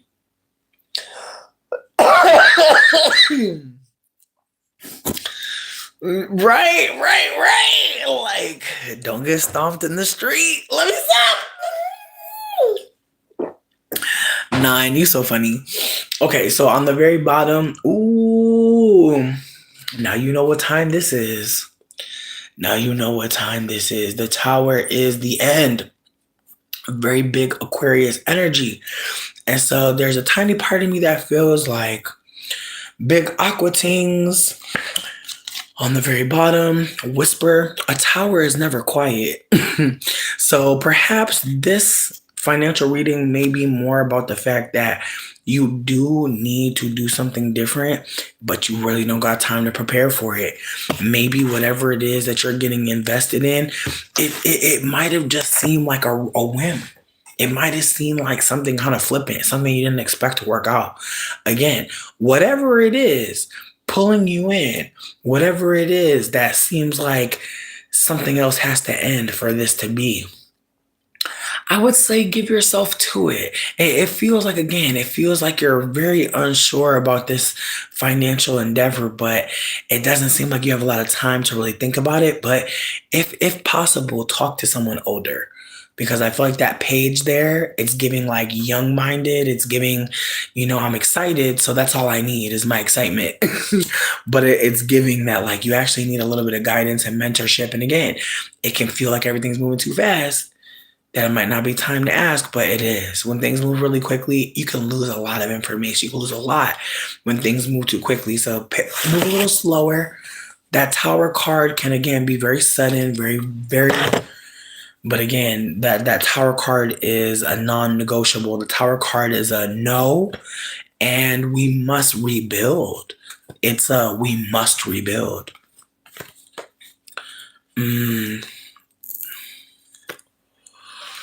Yeah, but you have wisdom. Keep that in mind. That tower card is a reminder. You've learned enough to know you must pivot, and that's the spirit of living in the age of Aquarius. It's hard to sit in the bullshit any longer because we're all like literally we are living in the age of the tower card. But we're also living in the age of the Fool. It's the way that the Tower card and the Fool card are both Aquarius energy. So I just want to put that out there right now. Just as much as it's Tower energy around us, it's Fool around us. And bitch, I know you see the fools out here, but I know you also feel the Tower moments out here. I'm telling you, I've been a fool too, bitch. And sometimes it's good to be a fool. Shit, sometimes it's best to play a fool because then motherfuckers not gonna overestimate you and make you do all the damn work. They're gonna be like, I don't know if we could trust Sheila with everything. We gonna give them one job and one job to fuck only. I'm telling you, sometimes, play a fool, bitch. They're not gonna put you through too much. But you wanna act like you could do every fucking thing. Now you got 15 jobs now. Now who gotta check on Miss Shirley? Come on now. It's so much. Play a fool, bitch. Oh, what? I didn't know that. Bitch, you knew that. But it don't matter. It don't matter. They can't put you in jail for knowing that. Again, play a fool. Play a fool. But in this financial situation, again, you know too much to keep doing this shit. That tower card, very loud, friend. That's why it's on the very bottom. The tower card is very much like, pay attention now. It's the whisper that's like, now you know. Now you know. What a beautiful thing. Some of us don't get to learn. Like, think about it. Think about some people that just didn't get a chance to learn. Something happened, and now they're out of here. I'm not trying to be mean, I promise you. I'm just saying, but now you know, 9. That's the thing about playing a fool. Like you can only play a fool for so long, right? And especially if somebody catching on.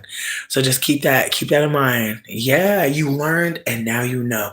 That's really what it's giving. It's giving like you learned, but it's also giving that in some ways, like you I feel like that page being upside down is just giving like, you was really perhaps like going in with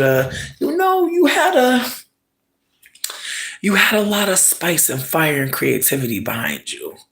You had I don't want to say best of intentions, but you were having fun. I'm gonna say that because that page of wands, they know how to have a good time.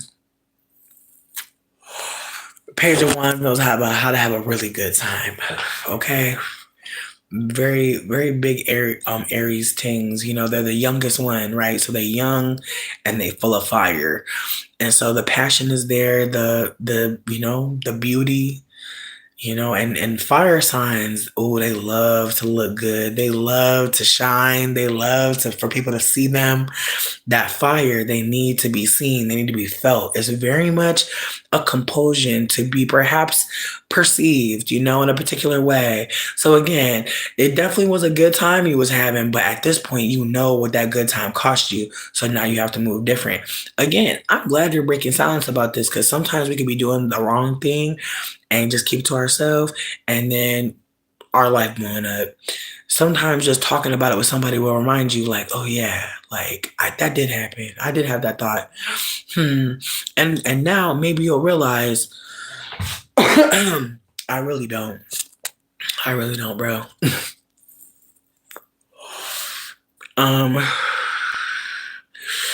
No, this is actually crack.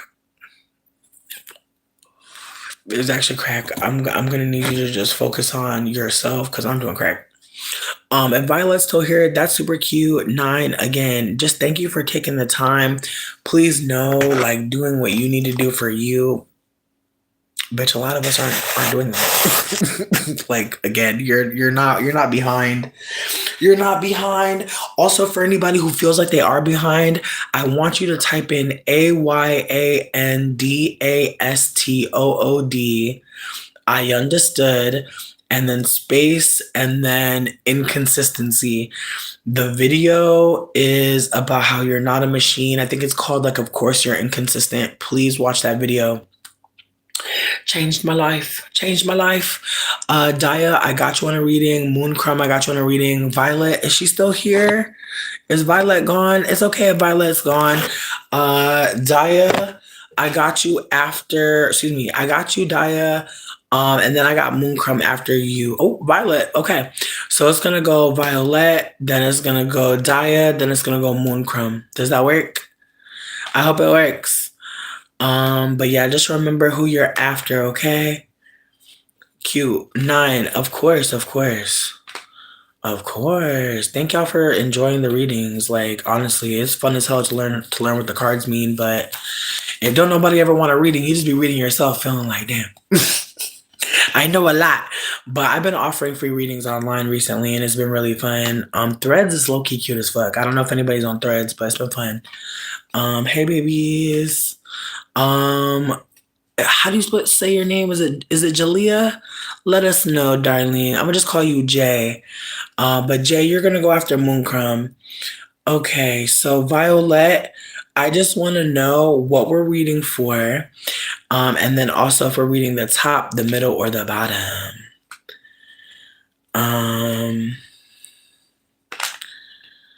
Facebook, I'm crying. Listen, Threads has been fun as hell. There's a lot of people on there doing like small businesses. It's really interesting to see.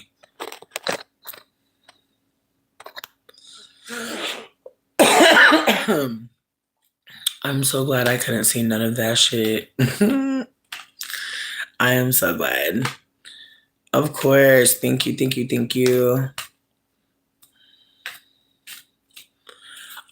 Future career path, and we're pulling from the middle. Okay, Violet. Thank you. We appreciate. Okay. He said Violet's ancestral team. She would like to know what's going on with the future, with the career. Where is it going? Where is it heading? Oh, it's going to be a birthday read for you. That's so cute. Violet and your ancestral team, please give me something to share. Please give me something to offer for the... Ooh, okay, baby. All right, I see you, Page. The Page of Wands popped out a little bit, which I thought was really interesting. Very young, Aries energy. I love to see that. It's definitely giving like maybe going back to school, perhaps. We won't see. But you said pulling from the middle. Ooh, who's that? Page of Cups? Okay. Like I said, pages are the youngest of their suit. And so this is a super young. And see, I'm trying to choose between baby Cancer, who I feel like even though they're young, are they the youngest? But I would suggest that Pisces is actually like the older of or the elder of the water. That's how I see them at least. Hmm. Hmm. I'm trying to sit with this one for a second. Give me a minute. Give me a minute. But yeah, I got the Page of Cups in the middle. Now the loudest card in the deck. Ooh. Ace of Cups. Okay. We're dealing with water. We're dealing with a lot of water, a lot of emotion. And on the very bottom, ooh, Chariot. Okay, Cancer said we're here. Cancer said, hold up. That is so fucking funny. Okay, because I'm over here trying to figure out, is it Cancer? And it's like, yeah, it's Cancer. Okay, so Page of Cups sitting in the middle, meaning like in your gut, you are extremely aware of people's emotions in a way that may have been inconveniencing as a child. No shade. Like you may have just been a very just open to other people's vibe and they may have been able to influence you a bit. But this card is very much about illusions. It's about taking on emotion. It's also about perhaps working with people who are addicts, working with people who are perhaps going through mental health crisis. Like no tea, no shade. Like when we get a lot of cups, we're dealing with a lot, no shade. So I mean that with so much love that like maybe the field you're supposed to be in is where you're dealing with people, technical design, planning and production control. Okay, all right. Well, again, this card is very much giving someone that is good at working with different demeanors, different energies. And again, maybe in the past, it might have been like, damn, how can I just talk to anybody? How can I just, get along with anybody or get to the point of everything with everybody? How can I just do all this? But it's giving that you know how to emotionally be where people need you to be. And therefore, you're able to kind of work in any field really because you're just naturally a people person. Now, on the very top, the loudest energy is Ace of Cups. Ace of Cups for some people gives pregnancy, but I feel like even the idea of being pregnant means that you're full of something, right? Full of life. And so, again, this path that you're on currently, again, it's what you know. It's what you've always known, or not what you've always known, but it's what you've known you can do. It's like it's something that kind of like affirms you. It's like everything you put into it, the dividends show that this is something you're great at. So why rock the boat? However, Page of Cups, they're very young, they're new student. So there is maybe either therapy or some kind of like customer service or just even like in the holistic or the warm line realm where you're talking to people who are going through crisis and they just need someone to sit on the phone for a bit. Again, there is something that you're full of. There's some new desire that you want to birth, you want to create. But again, it's emotional, it is scary. It might also be causing you to focus on some addictions. Again, this could also be a desire to talk to people who are addicts. This could be a desire to talk to people who are not doing the best mentally with their medication. Again, there just seems to be a desire to want to connect with people on a deeper level because you are now deeper with yourself. You're allowing yourself a wider range, and now it feels like, damn, what could it feel like to be with other people in that experience? Like, what could it be like to be with people in that headspace? And again, it feels like something that you've never thought of before. Not saying like never, but it just feels like something that seems like so not what you've been doing that it's kind of overwhelming to think like, oh yeah, I'm just going to do this. You're not. You're going to become a student. And again, when you decide to go to school or work in a new field, it takes so much fucking time to even decide I'm going to go. Like I've been toying with going to school for a couple of months. I don't think I'm going to go back to school because there's a part of me that's just like, do I have the work ethic to like actually be able to complete something to where it'd be worth my time to do this? Like that's where I'm at with it. But so much time goes into planning on taking on a new skill. I just feel like you've been laying that groundwork. You've been having the dreams, you've been cultivating the connections, and you've also been having the feelings of being like, damn, I need to create. I need to do something different. I need to kind of get out of my own shell or cycle. Like I need to do something that is gonna change my path dramatically. And again, when we get to the bottom of it, when we get to the end, when we get to the whisper, bitch, the chariot, bitch, you see this bitch only got a bike? The chariot only carries one. That's the thing about the chariot card. It can only take you to safety. So it's very much giving that as much as you want to love everyone else, you want to care for other people, you actually have to focus on you in this journey, whatever it is, whatever path you really want to be on, you can only take yourself there. You can only take yourself there.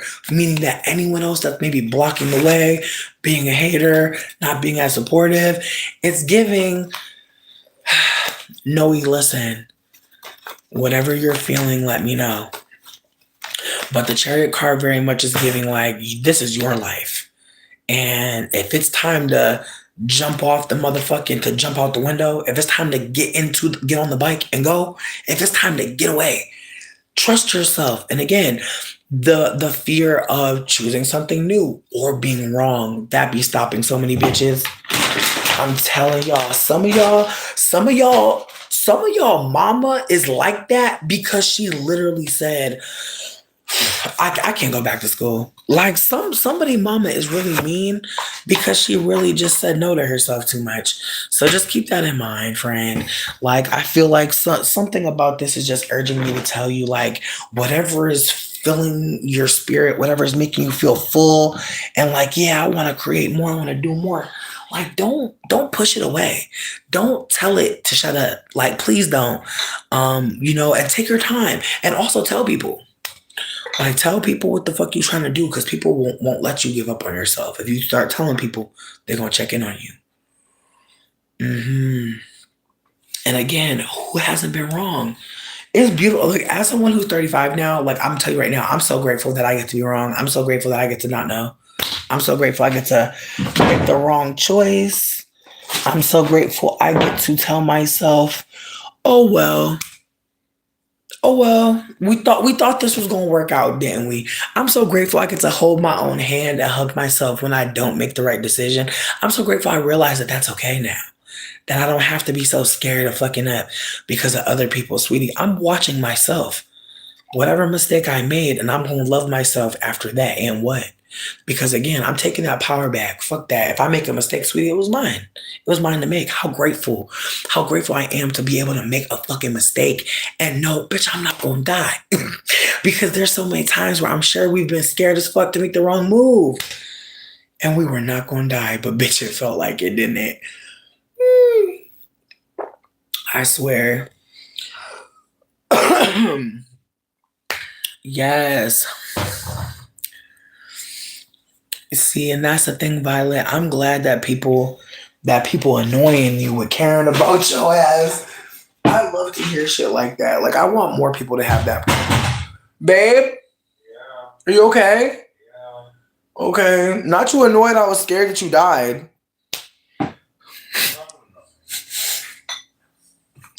Not I thought you had left this earth. And you mad at me. Listen, we could be parasocially friends. What up? I'll send you some memes sometime. Hit me up. For real, cause some of y'all have been really great internet friends to me. So if I could be it back, I'ma try, bitch. Not knocks down refrigerator. You funny as hell. I appreciate y'all as well. Violet, you deserve. You definitely deserve, and I'm really excited for whatever it is that you do next. because from what I can see, you have a lot on your mind and on your heart. I know I put my cards down, but that's just because I have ADHD, bitch, and I be forgetting I'm about to do some other stuff. Also, I need to get some water. I feel extremely dehydrated, so give me one moment.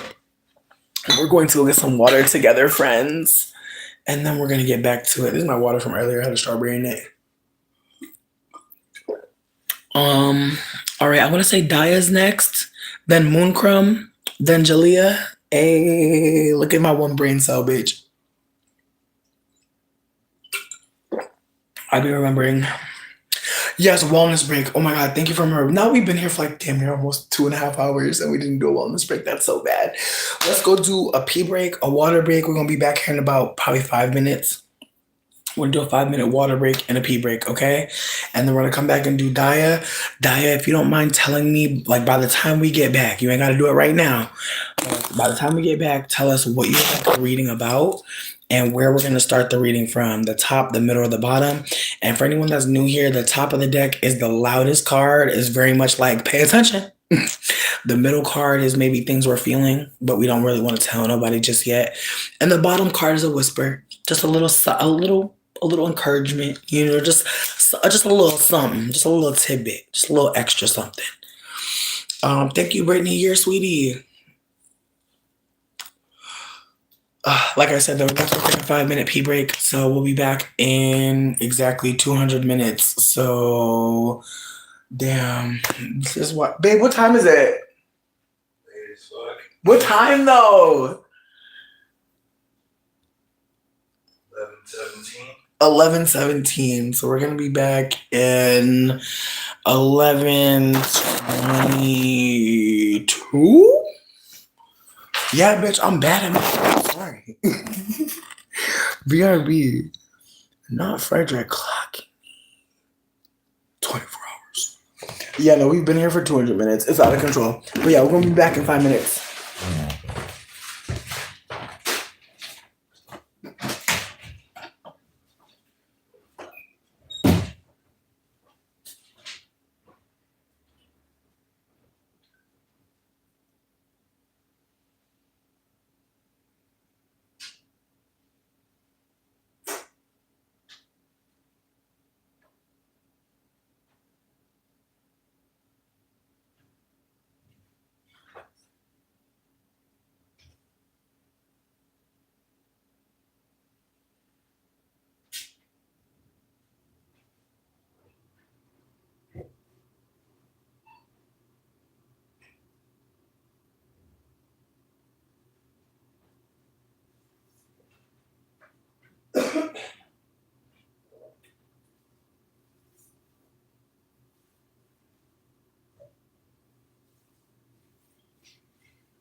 God, Suavemente is stuck in my fucking head. Oh, y'all are so sweet. I do not know what kind of color I'm going to do next. To be super real with you, I think I might be dyeing my hair black again, bitch, low key. I want to do a big chop, but I wanted to do a big chop like 2 days ago. But now I'm just not doing a fucking big chop. I ain't doing it. Like, I really am a length girl. Even though I be really trying not to care, it's the way that I really do want OD long hair. It's the way I do an OD big ass afro. Like, it's the way I do want that. I like red too, but I'm just so scared for the breakage, bitch. Like, I feel like that's the thing. Once you start coloring, bitch, you just gotta be on top of it. And I feel like that's the only thing is like, bitch, it cut out, but we're back. But I've been broke and I can't even I couldn't even touch this shit up when it fucking started growing out. So that's why there was a part of me that was like, well, let me just leave it the fuck alone. I want to try chebe though. I don't know if anybody's tried like henna on their hair, but I've been hearing good things about chebe. I've been hearing good things about the girls that be doing the masks. So we're gonna see, bitch. But I think I might go darker before I go lighter. I can't call it. Like, I really like the ginger. I love the lighter color on my hair. I do. But I feel like I'm becoming one of those boring bitches that's like, I don't want any breakage. I want my hair to be so strong. I want my hair to be strong like bull. So I feel like if I do add some color, it's going to be just like adding some hair. Also, like, bitch, it's the way that people are talking about how extensions is linked to cancer, and people are like, shut the fuck up. I'm people. It's the way I'm like, bitch, how dare you?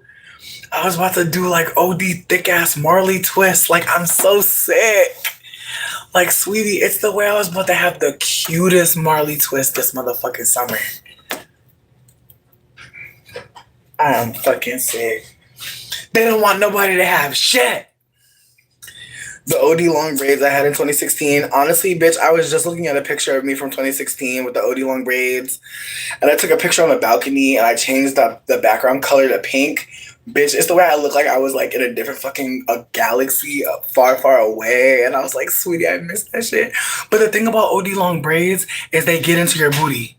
People don't talk about that. The OD long braids, they get into the booty. They get into the coochie. It's the truth. It's the truth. They get caught in the door. Sweetie, I don't want to tell you all the things that happened to them long ass braids, bitch. It was a tragedy.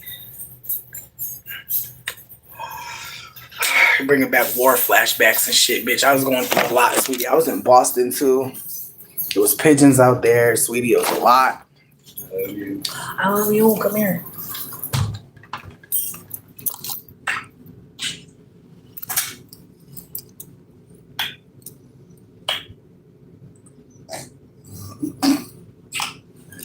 Love you. Sorry, I'm disgusting. Bye. I love you. Yo, steal butter if you can. Right. If you can. Oh, babe, I'm not hating if you don't get the butter. Okay. But I'm trying to remind you, like a friendly reminder. A friendly reminder to commit that. Love you, bye. Oh, you coming back? Oh, you want another kiss? Oh. Love you. Did you take your vitamins? Oh. I'll see you tomorrow. Bye, baby. Cat scratches. Let me see. That's true. Like when you get super long braids, like it is a beautiful look. I'm never trying to come for the look. I'm just trying to offer that like they can be dangerous and they can do a lot of tension pulling. I would just say if you're going to do any kind of extensions, pay attention to where you're buying it from. I know some of the girlies are doing hypoallergenic. I don't know who. I don't have no rec yet, bitch. I'm going to try to find them. Because, sweetie, it's the way I still want the Marley twist. They're just so cute and fun. Thank you. Y'all are so cute. I'm crying. Okay, so Daya, are you still here, beauty? I hope so. I'm crying. Not young love. Sweetie, we're in our 30s. We're elders. I feel like 30 is seemingly old as fuck to some people, but not old to some other people. I do not need to be slay. That's okay. I'm not existing for you to watch me.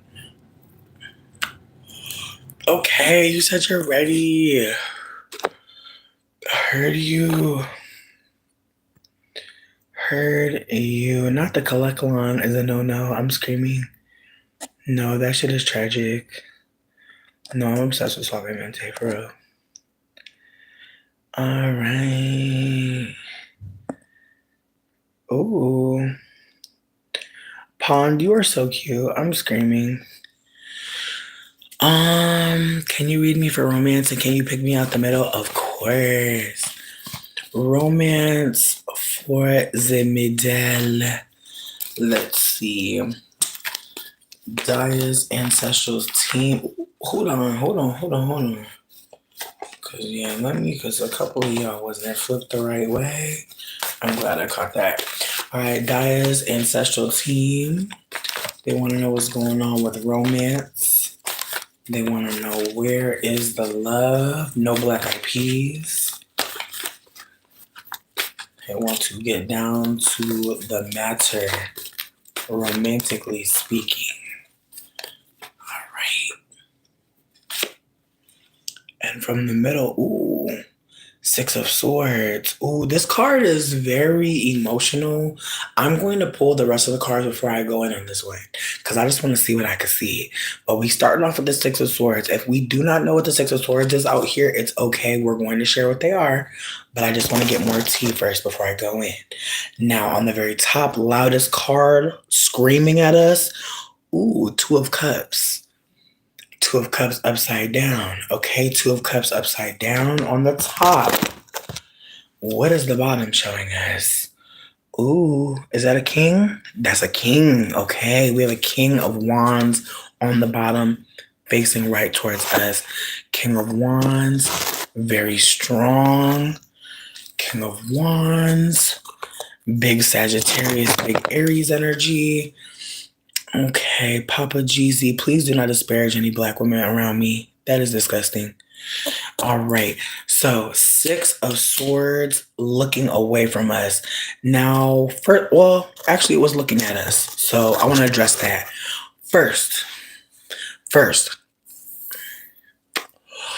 when we get the Six of Swords, we are oftentimes noting that we see a mother carrying a child in a boat trying to get to safety. This card is one card that I pause on because this card usually shows us a femme person or a person that is a little bit a person that's not a masculine person. Very femme energy, but also very protective energy. Femme protector. So this card is giving that maybe in the most recent time you had to actually escape a lover. Maybe their love was not what it was supposed to be. Maybe you had to show love by leaving to someone. And so perhaps that is part of why the reading is coming out this way. That like, the spirits around you are trying to let you know you did the right thing. This card looking up at you is very much a nod to the fact that you're a protector, that you protected perhaps the baby was your heart. Perhaps the baby was your young heart trying to love. Again, the Six of Swords doesn't necessarily mean always domestic violence or trying to get somebody away from an emotional connection that is harming them and a child. It could really be your inner child. It could really be the parts of you that were new to love, the parts that were new to intimacy, just shielding them from any more of the chaos. But again, you protected yourself. You made sure that you loved yourself more than the chaos that someone was offering. However, on the top, on the highest of keys, Two of Cups being upside down, it's giving that this wasn't your match, but you might have thought like the manipulation was absolutely superb. Like this person was actually studying you. You actually got out of something that could have actually left you in a karmic soul tie that would have actually been horrible for you. So again, this person, the connection that you had to escape, thank fuck, because the way that this person was manipulating was next level. King of Wands on the very bottom, looking right at you. It's giving that you know your worth. it's big Sag, big Aries. Sagittarius and Aries, Sag is going to read more. They're like, oh no, sweetie, we're going to pay attention more because I'm never going to get caught up like this again. And then Aries is like, sweetie, I'm going to go do some shit so I don't have the time to get caught up. So just pay attention to where your energy's going. Are you focused on healing so damn bad that that's all you're doing is reading about how to heal and focusing on not being like, not doing anything that could put you off your path? Ease up a bit. Don't get caught up in trying to heal and be the best and try to come out of this shit. Just focus on being kind to yourself in this moment, because again, the King of Wands is very much like, they didn't get me. They didn't get me. I'm gonna make sure they never get me again. You could low-key become obsessed with outmaneuvering people, and I feel like that's what it's kind of brought you to. That like you survived, but now you're like, how can I survive again? And it's like, no, like they done put you on red alert. They got you in survival mode, and you wanted love. You wanted connection. Now you out here putting up barbed wire fences around your heart. Now you out here, double checking the messages like, what the fuck is this? Like, red flag, I think. Again, it might feel like you're on alert. That's what happens when people play with us, and it's not your fault. Please know that. Like getting tricked, getting played with, you can't see it all. Some people really are just out here saying any old thing because they don't want to be alone. And again, it's not that you're not smart. It's not that you should have seen it. Please be kind to yourself. Some of us really, when we look back, like, I'm telling you, give yourself some time on this, because when you look back, you're going to notice how sick this motherfucker really was. Again, it's the way that sometimes you don't realize in the moment that person was on another level attacking you. They were attacking you on another level. You don't even understand it all the way. And so that's why it's so easy to get caught up in trying to protect yourself from it. That's the whole point. That's the whole point, babe. They're trying to pass that shame on to you. Because again, I'm not trying to make you over empathize with someone that's harmed you, but a lot of people that cause harm and confusion, they've been harmed and confused. And so they want everybody to feel like that. That's how the fuck they feel. So just keep that in mind. Like, you don't have to stay on red alert. There's going to be people that let your guard down around. They're going to be there. They're going to come. Trust that. Trust that there's going to be people to be gentle around and vulnerable around again. You do not have to worry about the next shoe dropping, but I understand why you are. Like, please keep that in mind. You're not a fool for having your guard up, but just know that, like, that's not all life is being worried and being double checking motherfuckers. Like, it's not all that, I promise you. Like, if you're still feeling like that, maybe find people you could say that to. Maybe that's what it's going to take, a friendship where you say, hey, I've been fucked with. People done lied to me a lot, so I actually need reassurance. The right people are going to say, oh, I don't mind telling you what's going on. I don't mind telling you what I'm thinking. I don't mind telling you how I really feel. You're going to find people like that. Trust me. Y'all are funny as hell. I appreciate y'all. Daya, thank you for giving me your energy. Thank you. Listen, you got this. You are strong, but that's not all you are. Just keep that in mind. I feel like that's what the reading wanted me to tell you. You're not just strong. You are not just strong.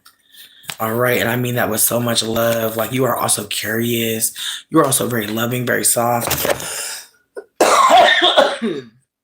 very kind. Like, you have a lot of great qualities. So just please keep that in mind. You do not have to stay stuck in trying to understand why people, some shit is not understandable. Sometimes you have to understand that. Some shit, you just can't understand it. And thank God. Think about it. Some people do some shit, you like, thank God I don't know why the fuck you did that shit. Thank God I don't understand that. Thank God I don't understand. True. 211, y'all. 211. If you cannot talk to anyone right now, 211 is a good place to start. I know me, I have been on the 211 line before. They will listen to any story, bitch. Trust me. They don't give a fuck. Very low standards for what you could talk about with the 211 people. Also, if you're currently on drugs and you need to talk to someone and you're afraid to be candid about the drugs you're doing, you want to hit up firesideproject.org. It is a nonprofit. They do have a time limit. They're not 24 hours like 211. but they do keep pretty good hours, I want to say. But this is for people that are on psychedelics or are on drugs, period, and are scared about talking about how they're feeling while on drugs with anybody, let alone someone that can be an empathetic listener. But yeah, also look up warmlines.org. Warm lines, WARMLINES.org. That is going to bring you to a bunch of phone lines you can call in different states to just be heard. So just put that out there. I hope you all had a blessed day, truly. I'm not sure if Mooncrumb is still here. Mooncrumb, you're still on the list. Jalea, I want to say it was Jalea. Jalea, you're still on the list. If those folks are still here, let me know.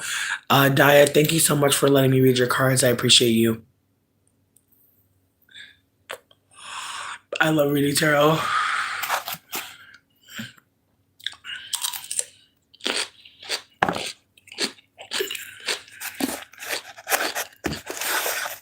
Hey, Candace.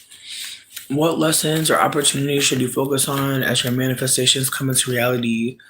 All right, Mooncrumb's ancestral team. They would like to know what lessons or opportunities should they focus on as all of their manifestations come into reality. Hey, thanks. Listen, I've been reading tarot cards for a few years now. It's been like a decade. What up, Camden? I hope you're doing okay. It's a lot going on. I'm crying. Mooncrumb spiritual team, give it to me. What are they focusing on right now? What should they be focused on? And they said they want the loudest card too. Camden, I got one brain cell. You're good. All right, Mooncrumb. They said give me the loud one. Give me the one on top. Ooh, 5 of Cups. Okay, 5 of Cups sitting on the top, very loud. That card can be a frustrating card to get. Okay, what do we have in the middle? Ooh, is that another 5? 5 of Wands in the middle. Okay, upside down. And on the very bottom, what are we dealing with? Ooh, is that another 5? A 4. 4 of Pentacles. Mercy. Thank God. Truly, babe, the whole time I was sitting here like, when will it end, child?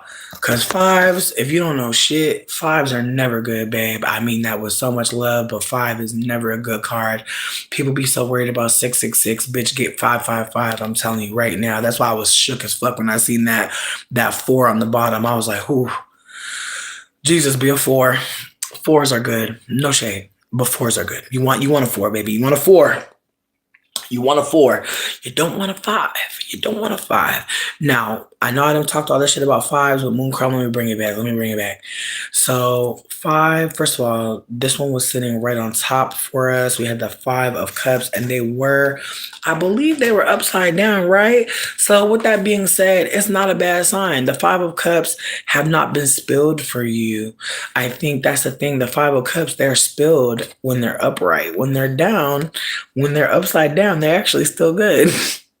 That's the funny thing about it. So with that being said, I do think that this card is a warning. It's a reminder that, again, as the loudest card, as the top card, as the card that's loud, you were missed. Okay? Something happened to somebody close to you, or maybe you're afraid of something coming. Maybe you're afraid of losing something. Again, when we get these 5s, they're usually spilled over. They're usually not. We're not getting what we need. We're losing connections. We're losing people sitting at our table. We're losing people that we could turn to talk to casually and comfortably. We're just not as connected as we wanted to be. Cups are emotional. Cups hold emotion. So when they're spilled over, or worse, when we think they're going to be knocked over, when we think people are going to leave our life, again, you're trying to figure out how you're going to handle all these opportunities, or what should you focus on as things that you're manifesting come towards you. It's saying focus on who's sitting next to you. Focus on who's really there. Because again, there could be a fear that the people around you are maybe not as permanent as you want them to be. Whoever it is that you're scared of losing or connecting with, whoever it is that you're not sure how solid your connection is, maybe reach out and try to repair a rupture that you may just be perceiving.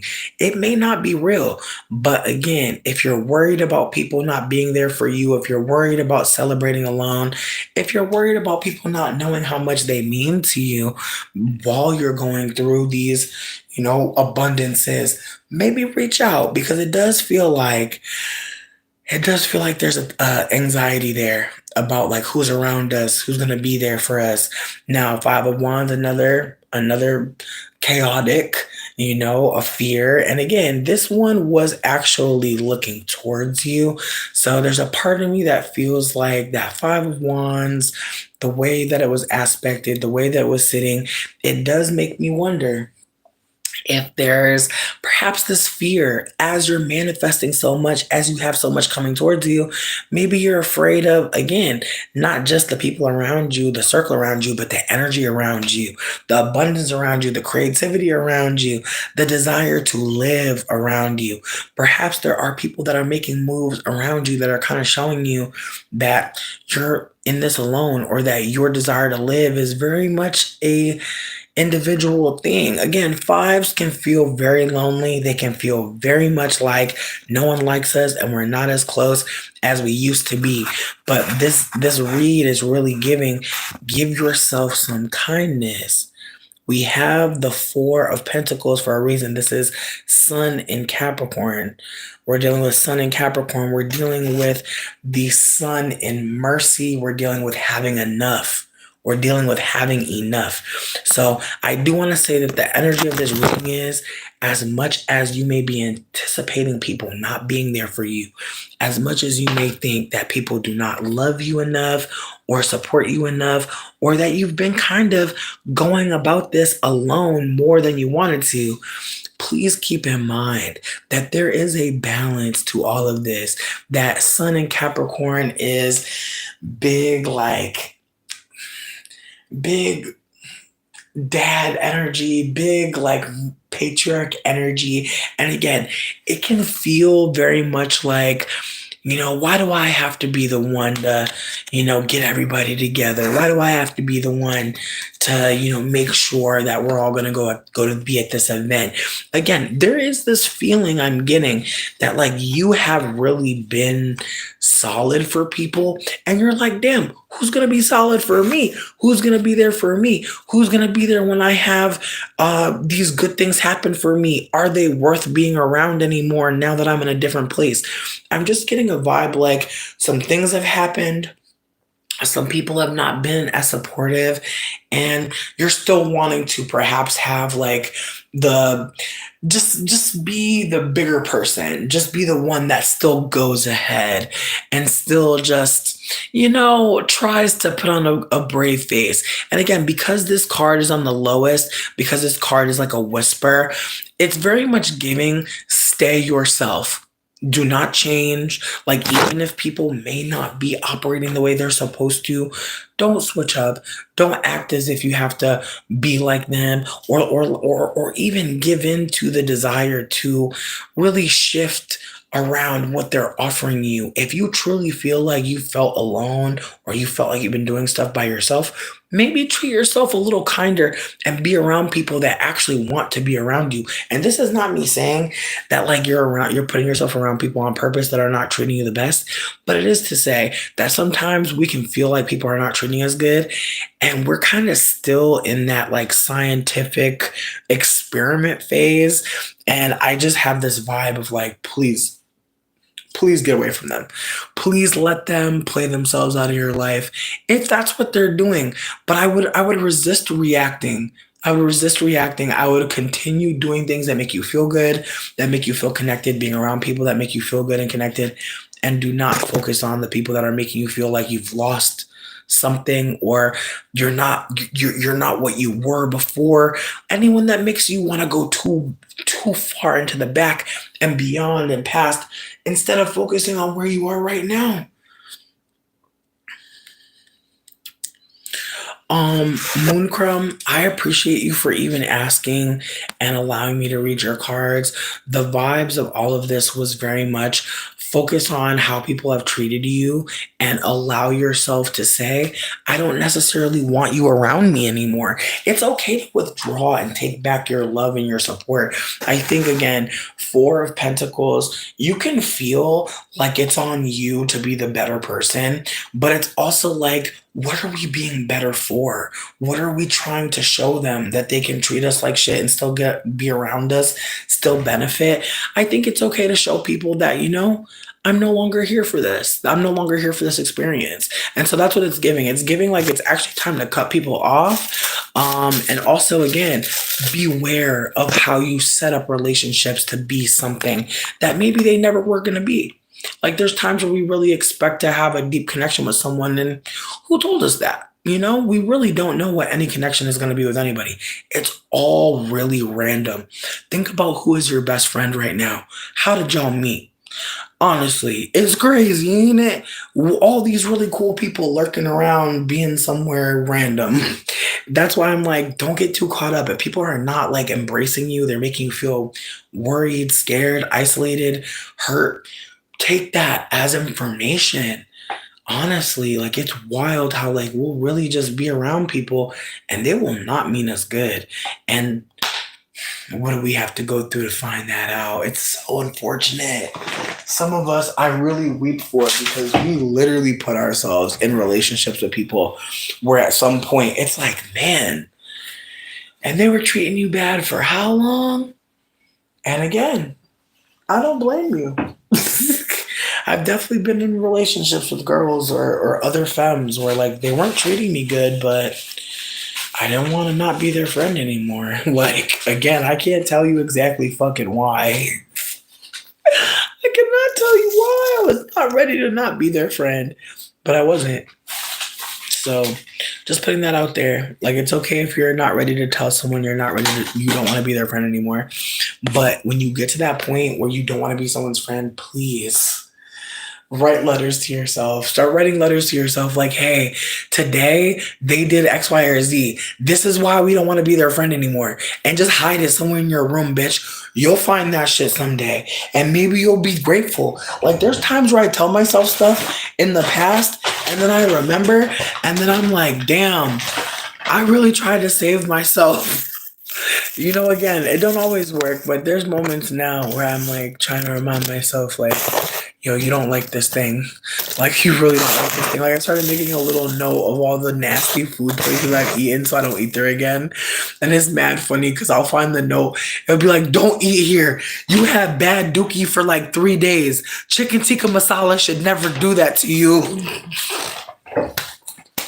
Again, you can really save yourself so much by just writing yourself a fucking letter. Real talk. And honestly, it's the way I almost called the food board, bitch. I felt so bad. I was like, man, India chef gotta go down, but I'm just not going back there no more. I feel bad. I genuinely feel bad because I could tell this man wanted to cook me some food, but he don't got it no more. And it's so tragic because it's like, how do you do an intervention on an elder who still want to give people doom and destruction? I don't know what to do with that. Like, I'm gonna be so fucking for real. Like, I really want to talk to him, but I feel like it might come off as racist. Like, look, like I'm trying to just be mindful about how I tell him, you actually served me a plate full of doom and destruction. You actually had me so afraid. In my house, I could not do anything. I was on the toilet for at least 36 hours. I actually want to beat your ass.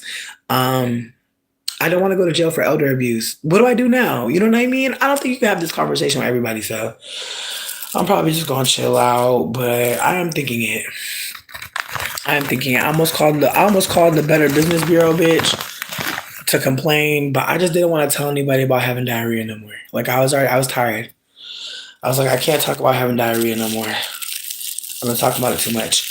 No. Like, I'm not trying to play with you. Like, I have never had chicken tikka masala have that many onions and peppers in it in my life. It was maybe 2 ounces of chicken in there. And as a fat bitch, I know how much chicken was in the chicken tikka masala per ounce, bitch. Again, that is how fat I am, bitch. I'm aware of the ounce percentages of the chicken to motherfucking sauce ratio and the goddamn chicken tikka masala. I don't know why he would play with me. I don't know why he looked me in my face and thought that he was gonna give me mostly green peppers and the spiciest. Sweetie, it's the way that this man served me the Indian equivalent of a Georgia Red Hot in chicken and etc. Like he made some succotash, bitch. I don't know. It's the way you really can't trust nobody food. Like, sweetie, it's the way I know this man came from India, but I know good and goddamn well they're not serving that over there, sweetie. It's just the way that you could come to America with your like national dish and really do whatever. Like, it's really sick. Like, it be making me sick. Like, bitch, you ever get a fucking egg roll and it's very much not an egg roll? Like, bitch, you ever just get, and it's like, why are y'all playing with us, sweetie? Like, what? What? Sweetie. Sweetie, you know what? This is where I had to draw the line. Sweetie, they was using the ramen noodle shrimp in the shrimp fried rice. Swear. They had the shrimp in the shrimp fried rice, bitch. And why the shrimp was this big and still had the dookie track on it? I wanted to throw up. I'm like, you didn't. I don't care if the shrimp is the size of a Polly Pocket's head. You have to take the dookie out of it. Stomp on it or something. Punch it out or something. I don't know what y'all gotta do. No, this man, I'm gonna be real with you. I've had chicken tikka many times. I'm not new to eating Indian food. This man was serving some bullshit. And that's the thing about living out here in Michigan. Like, it's not the city. You feel me? We're not in the city, bitch. They know we're in the middle of the earth and shit. Like, we are literally in a forest, bitch. Like white people are so crazy. Michigan is literally a forest with some houses. They might lay a road every now and then, bitch, but it's bitches that don't even got roads out here, ho. It's very much, is like people call it hood and country. A little bit. It's very hood and country. That's the thing. The shrimp is so small, it don't even got nothing to peel off. Like, it's literally, like, sweetie, it looks like some shit that should have been in a fossil. Like, I don't think we supposed to be eating these no more. They supposed to be gone. Where did you find this prehistoric shrimp? This is a shrimp ancestor. Like, it's the way that they put the ancestor of shrimp. Whatever created the shrimp, they had the shrimp. It wasn't shrimp. They had some shrimp.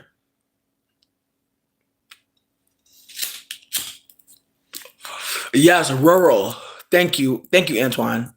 Thank you. Hood and country equals rural. Exactly. Exactly. Okay, Afghani food. Give me more information. Where the fuck do I go? Because honestly, I don't even know where to start, baby. I'm gonna be so fucking for I eat at the same four spots. I either get a sushi burrito or I get Miss Keisha because she makes some good ass soul food in a truck. Or I go to the Mexican spot, Dos Hermanos, or honestly, bitch, I'm not gonna do it. I'm not gonna expose myself. I'm gonna just pick something else. Bitch. I'm like, what can I say? What can I say? Who else I be eating? Who else I be really eating out here? It's the way I'm like really still stuck because there's only one other bitch I'm really eating. Taco Bell. We're gonna say Taco Bell. No, bitch. I feel like right now, no. I feel like I'm eating at the house. Like, I feel like I don't know how anybody is ordering food because they're playing. They're playing, sweetie. It's the way that Dan got us pizza from this spot the other night, and the food was so nasty that they didn't even fight us when I told them that it was nasty. Like, I cussed them the fuck out, and they were like, yeah. They're like, can we give you a discount on like a few? And I was like, okay. And my thought process is, we're just gonna go there and drink and get some dessert. Like, we're not gonna eat their food no more. We're gonna use their credit on a drink. No, it's not. It's the way that even going to the store. It's like, bitch, if the restaurant is going to the same store I'm going to, bitch, I'm gonna just go to the store myself. That's where I'm at. If y'all going to the stores I'm going to just buy the food because it's the way that they adding tax on the food that they buying that we buying too. No, no, no, no, no. You're not adding tax on my shit. Fuck that. We going to the same nasty store, bitch, with the same old food? No. I refuse. Like, it's the way Aldi's, like, bitch, it's the way I hate that I'm kind of bougie with groceries, bitch. It's the way I wanted to buy a king size caramello, bitch, and they do not sell caramello, Cadbury, nothing. No fruit and nut. No fruit. And they don't even got a dupe for the fruit and nut, bitch. I wanted to beat their ass. Typical. I'm glad that you don't do it then. I'm glad you being perfect. Have fun in heaven, baby. Okay, lamb. Lamb. I'm very interested in that. I am very interested in that. No, babe. You still trust the Chinese restaurant? Listen, but if it's hitting, I'm scared to try to find a new Chinese restaurant right now, bitch. Cause I don't got my butthole don't got too much life in it. I'm telling you, that Indian food spot really had me out for 36 hours, bitch. My butthole was bumping. I was scared, bitch. Couldn't even cough, couldn't even burp, couldn't even fart.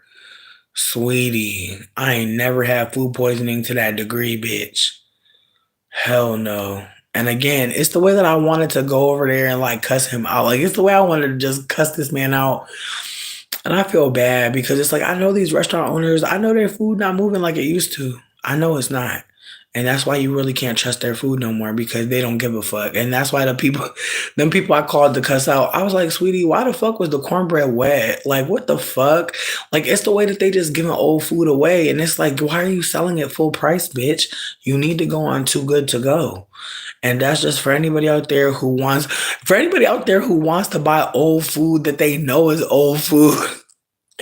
Go on Too Good to Go. Cause I feel like between me and you, Too Good to Go actually be having like that's the wildest shit. Too Good to Go, I swear be having people who sell fresh shit on there.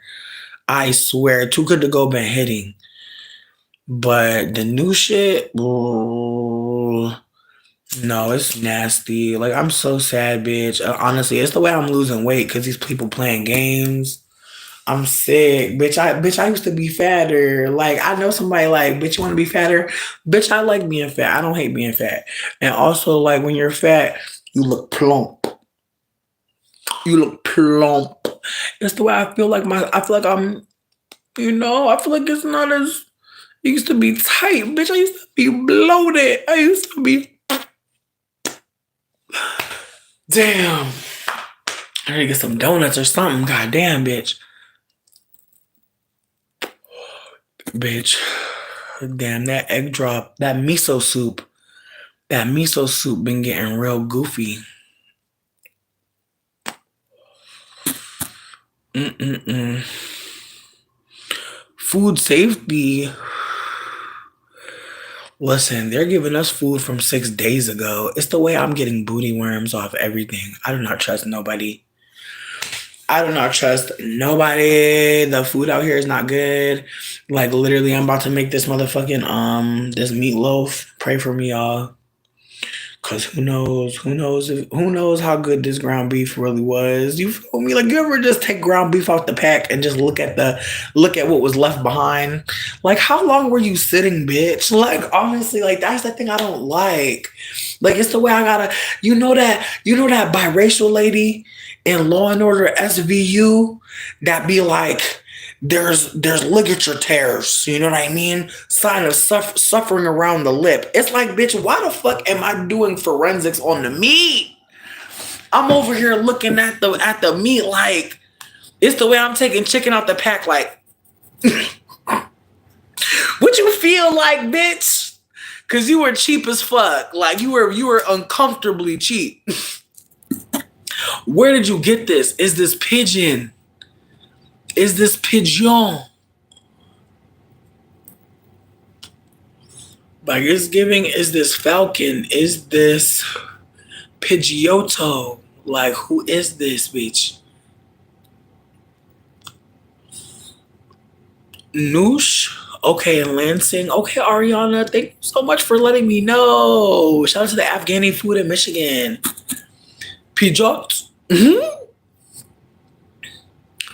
What? You're not gonna eat none of my food? Your name is literally called Goose Shit. Like you named yourself after Dookie. I'm not too worried. They feeding us aliens, babe. It's the way I just know we've been eating all types of stuff, sweetie. It's the way I'm pretty sure we're eating kangaroo. Bitch, why the fuck they found this buck rat and they in the United States like EPA is talking about this shit is actually okay to eat. It's like how do y'all know? Fry it up and show me. Like I just feel like if the government gonna say something could get fried up and ate up, y'all should do it first. Get the tailgating team out, get Kid Rock, whoever the fuck, you know. Again, if this presidency want to start having people eat bowls and shit, y'all do it first. Fry it up, please. I would love to see that shit. Gonna tell people, oh, you could just eat a guinea pig. It's fine. It's the way this government started, and they all of it. I swear to God, it's the way that Trump got in office, and all of a sudden they're like, roaches make milk. Like it's the way that Trump got in office, and the white people just were like, and you could just drink off a roach's titty, and I'm like, whoa, I did not see this. This was not in my history book. I did not see white people going to drink off a roach's titty. I didn't see that coming. Not in Peru is fine. Ciao.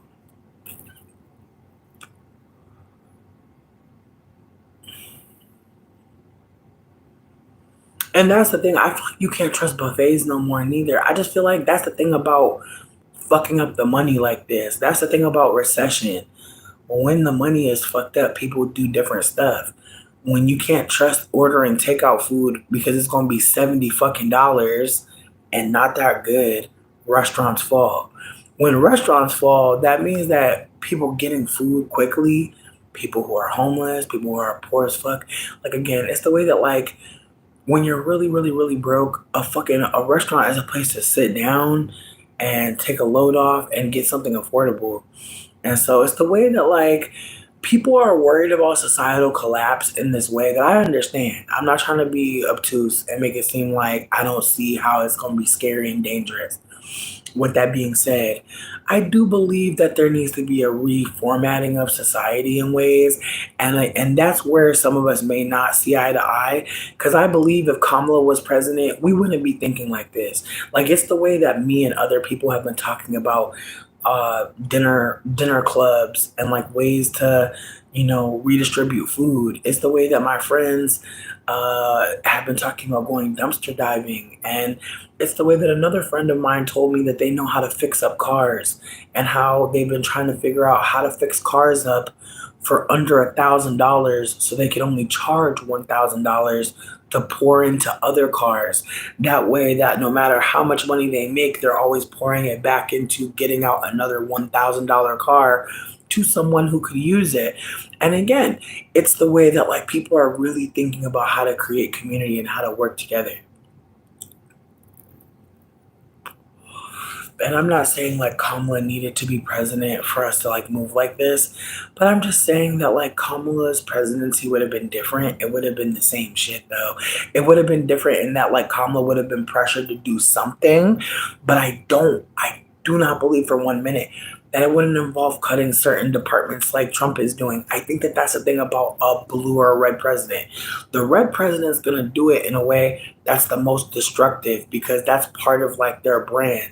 It's like they run on like not caring about people, unfortunately, and it's awkward because again, it's the way that the parties used to be seen differently. People used to see Democrats as like evil and fucked up, and Republicans as people that were a little bit more worried about doing the wrong thing.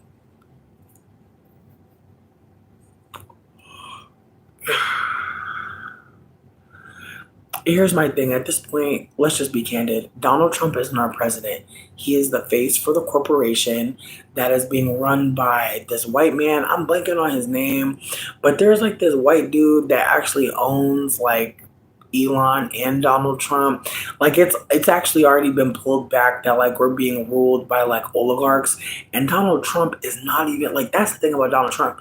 Donald Trump is nowhere near as rich as the people he worked for, but he's pretended to be rich good enough to where people believe it. Enough white people believe it, asterisk.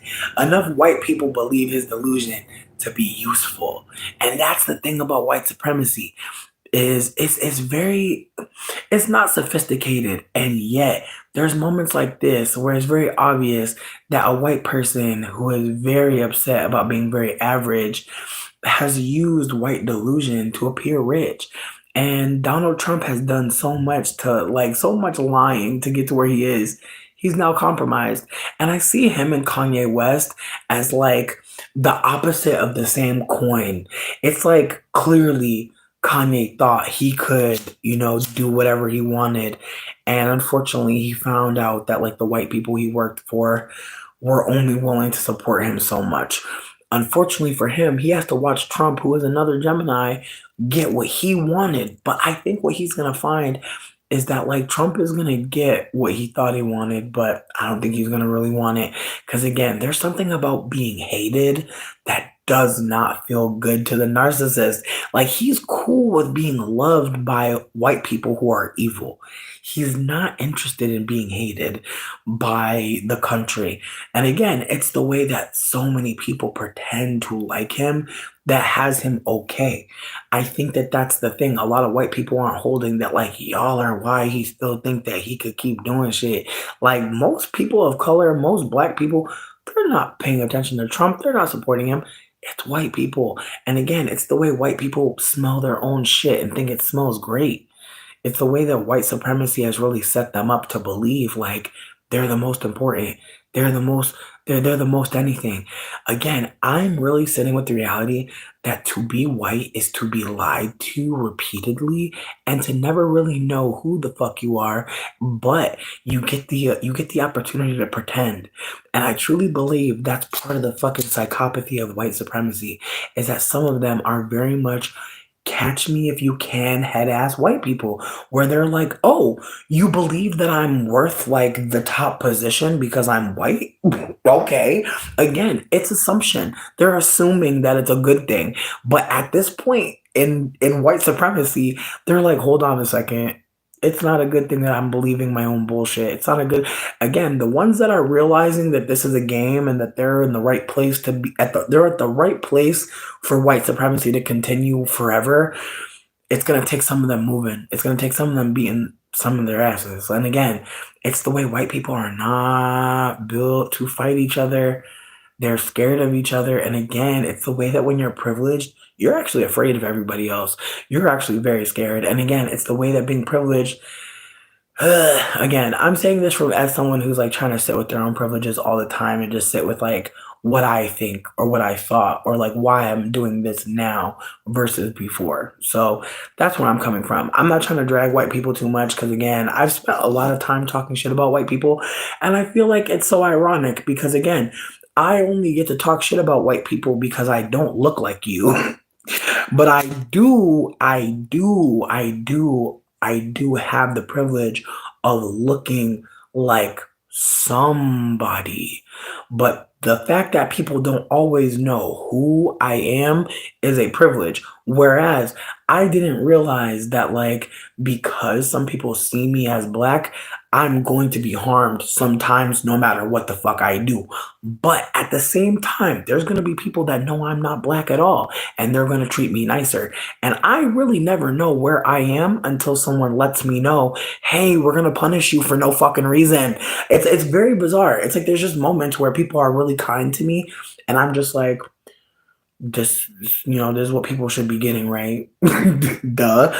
But then there's moments where people treat me like pure shit and I'm like, whoa, like, you thought I deserved that experience. Like, you really thought I deserved that.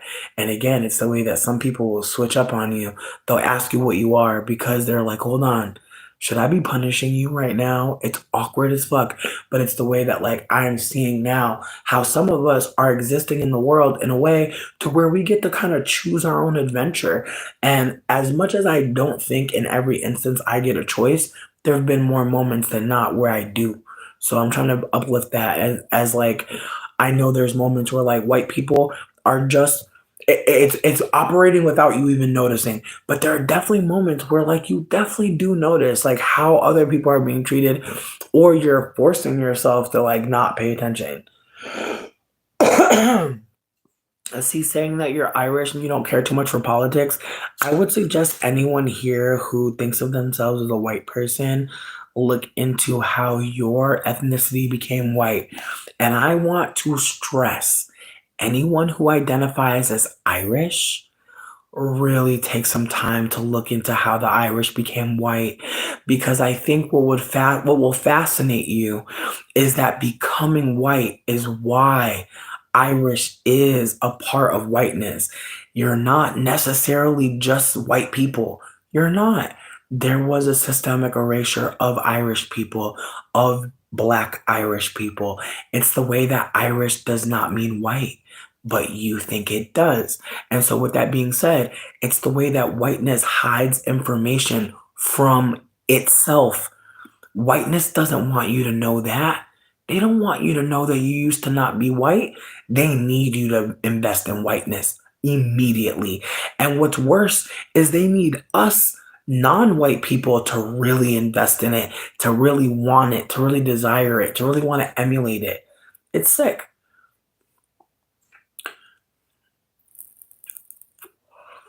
Again, Irish is not a race. Italian is not a race. White is not a race. It's not a race. It's a way to look at phenotype and say these people are more desirable. It's an erasure. It's an erasure of the nature of us as a species. Like, I want you to consider that humanity is not real. The idea of human is made up. And what's worse is the investment in humanity is part of our subjugation. Isn't that sad to know? Like, us categorized as human, us being put up here, and animals, bugs, everything else below, it distorts who we really are in the hierarchy and in the chain of life, because it's really not a hierarchy. And if it was, don't you think we would be protecting everything else if we truly were above? Wouldn't we be wanting to be in a right relationship with everything else if we truly saw ourselves as a steward of the earth? Wouldn't we move like it? It's funny, but it's the way that like we have actually, man, human, a lot of dudes, a lot of cis white men created an imagination for us to live in, but we don't have to. And again, it's the way that like even having this conversation is treason. It's the way having this conversation is actually like against the law, which is so sad. But again, it's the truth, bitch. Good night, babies. Thank you so much for hanging out. Again, even the idea that Norway is where white people are from, fascinating, truly, because again, whiteness was created from blackness. White people perceiving black people is how they created race, which I find such an interesting thing. Imagine I looked at you to define me. That is where we're at, friends. That's where we're at. White people looked White people looked at black people to define themselves. White people looked at deep dark skinned native people and used them to define themselves. I need you to see how insecure that is. If I need to look at you to tell me who I am. Bitch, it's the way I watched Mississippi Burning recently, and that movie is fucking angering. Because again, it just is the reinforcement that that's why white people are doing this, because they're so insecure. And it's just like the psychopathy of making media to reinforce that that's why there's so much death, that that's why anti-blackness thrives, is because you're so insecure and you don't want to be lesser than someone. It's the shame for me, bitch. It's the shame for me. Janet, that's wild. It was free on YouTube, and I remembered that I never watched it before. I know that it exists, but I never watched it. And then watching it was angering the fuck out of me because I just realized that like it's just like it's movies like this that people think are so good, and it's like, what's good about this movie? What's good about this movie? Again, I really wonder, like, what is the point of showing us what they don't even want to repair? Like, again, it's the way that the like this last mushroom trip had me sitting with how we're all in the right place to be harmed. Like we're all really in the place that we're supposed to be. And it's the way that like there's been so many white people wondering, where are the black bodies at these protests? Where are the people that are supposed to die for this new this new world that we don't give a fuck about? And it's like it's the way that white supremacy is always waiting for Black death, just primed for it. The fact that they feel comfortable even saying, where are Black people? And I even told somebody white recently out who was trying to shame people for not going to protests. I was like, are y'all going to protect anybody Black when you go out there? What is your plan for protecting anybody Black? Crickets. Why the fuck would anybody Black go out there? They did their job. They voted for the mixed lady. They voted for the mixed lady they threw in at the last second. Everybody Black did their job. What's next? What do y'all want? It's the way that people really can't handle Black autonomy. Like that's if I could leave you with anything, if you are Black in America, they are very upset. Please no. Bitch, it's the way white people have reached out to my mixed ass asking me where y'all are at. Sweetie, I have never had anybody white ask me where the Black people at.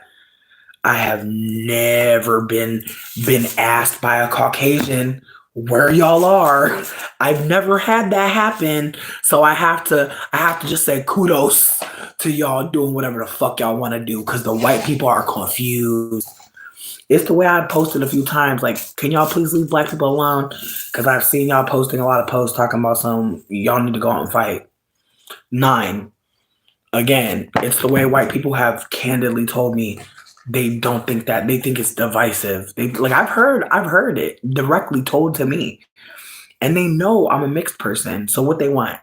They wanted me and them to talk about how Black people are being divisive. Sweetie, that's what's going on out here. That's what's going on in here. White people are asking light-skinned mixed people where y'all are at because the protests are, what are they? Crickets.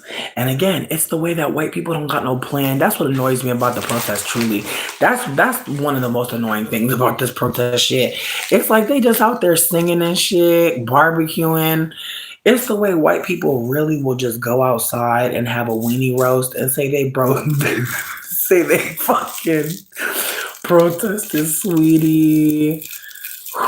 It's the way none of them have any idea that this takes community. And it's the way white people don't care if they have it or not. It's the way white people are not interested. That's the other thing too. It's like, how y'all not gonna build community knowing good and goddamn well y'all let down a large percentage of Black people? Like, how do y'all just go outside? Again, it's the way that these protests are not real because, sweetie, keep in mind, the white people that have guns and shit, they're not at protests. Like, again, it's just so disjointed. It's like the white people that will really do something are racist, unfortunately. Like, that's one of the saddest things about it is the white people that are on some get it shit in America are all motherfucking psychopathic. Meanwhile, the ones without guns, they want to go outside and dance.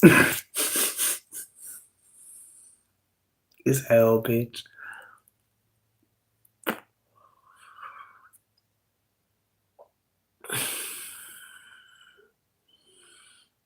Listen, here's my thing. You can be white and acknowledge that white people are acting a fool. Like, you can acknowledge that. Like, I feel like, again, as a lighter skinned person, I can acknowledge us mixed people are acting a fool, but I'm also not about to sit here and act like I don't see white people trying to collude with me. Because what's the point of bringing up to me that black people are not out at protests? What am I going to do? Do you think I'm black people's manager? Like, again, it's the way that white people talk to me like I'm somebody. And again, it's not me trying to take away power from myself. It's just me trying to be candid that like I'm not a black person. So why are you lamenting to me that black people won't go get out in the street for this revolution y'all want to have? What does this mean? Again, I know that they're racist and they're scumbags, but it's just again, it's the way that like it's the way that white people are expecting a lot. Yeah, no. That's what they want. They want me to just, they want me to pop up and act like I'm Nikki Giovanni or some shit and have a round table with a deep dark skinned person and what agitate them. Like honestly, it's just bizarre. It's the way white people want me to figure out where are black people.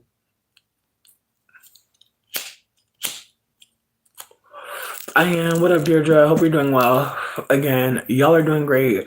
White people are very much wondering where black people are, and they are acting very strange online when you tell any of them to leave y'all alone, which is even more creepy. Because again, it's the way that like you would really think somebody said, put the baby outside. Like you really think someone said, take the coat off the baby. You really think someone said something very bizarre when people are just asking that, like, back off. And again, it's the way white people that are seemingly well-meaning white people. That's another layer to this. It's not the white people that like people are seeing as like overtly racist. It's the vote blue no matter who people. It's the fucking liberals that are doing this. And again, it's not me trying to make it seem like there's really a big difference. White people are going to white people. But it's the way that like it's white people that are really in proximity with so many black people that feel comfortable and safe to make anything about them. Again, I'd be so disappointed, bitch. I'd be so fucking disappointed. My naivete is very hilarious. Armand, I really pray that you're not playing. But low key, no games. I don't think they give you the money right then and there. I think I low key gotta wait to the end of the month, but I ain't mad. But thank you in advance if you do it. If you don't, I'm gonna still be alive.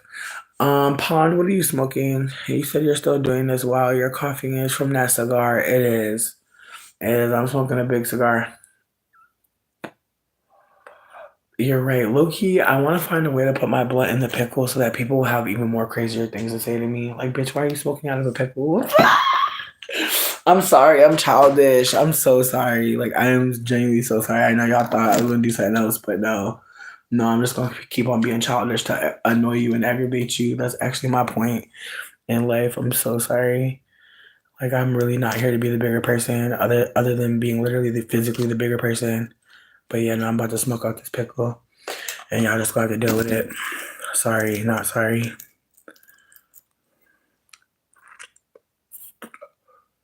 Damn, bitch. It almost worked, too. It almost worked. If it wasn't for you pesky kids, I would have had a pickle blunt. Bitch, this shit looks so stupid right now. I gotta stop. I was so close. Bitch, I hollowed it out. I was so fucking close to having a goddamn pickle blunt.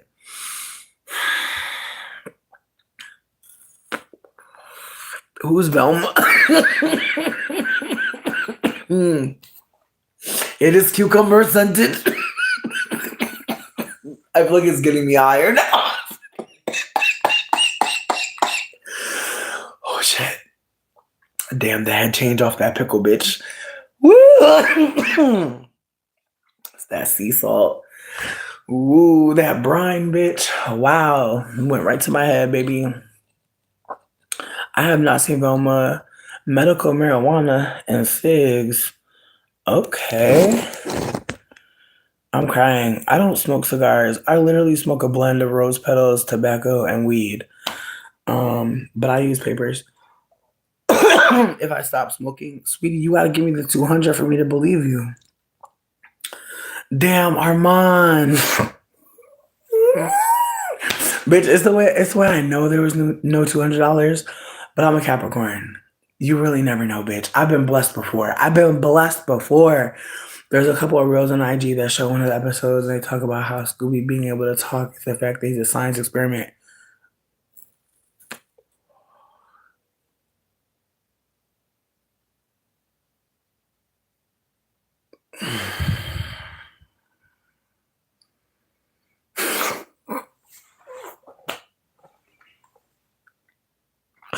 Thank you.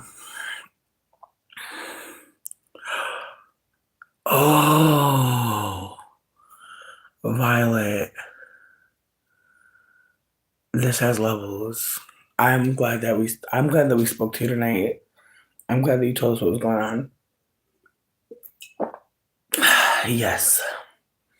Yes, yes, yes, yes, yes. I'm crying. Not Scooby ate shrooms and gained speech. I agree with that. I feel like Scooby was definitely on a high grade cocktail. But if Scooby was a science experiment, that would make a lot of sense. That actually makes a lot of sense. Are they saying Velma is a scientist? Because I actually like that as well. I actually really think that's cool. Sidebar, have y'all cared about this Blake Lively shit? I personally didn't watch her movie. I don't care about Justin Baldoni. I don't know him at all. I don't know none of them. I only know Gossip Girl XOXO. But honestly, bitch, it's the way that I'm so bored. I hate to say this, but I feel like the same way when Kendrick and Drake was fighting, I was like, can somebody fight? Like, can someone hit somebody in the head with a bottle? Can someone at least can someone just take their titty and just drop it on somebody's head just one time? Like, please, like, I just want to see one wrestling move and then I'll be okay. But like, they're just texting, they're just sending lawyers back and forth to the tabloids. Like, come on. Really? Nobody got no X-Lax? Nobody got no X-Lax chocolate? Like, come on. I'm tired. I'm tired. I want mess. Yeah, they said Blake is mean, which is funny as hell to me because it's like, sweetie, it's the way that whenever like someone on in like a celebrity is mean, that's when they bring out like the old pictures. Oh my God, sweetie, they brought out them old Blake Lively photos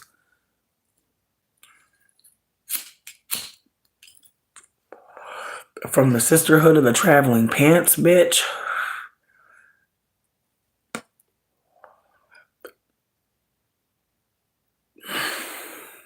Mm.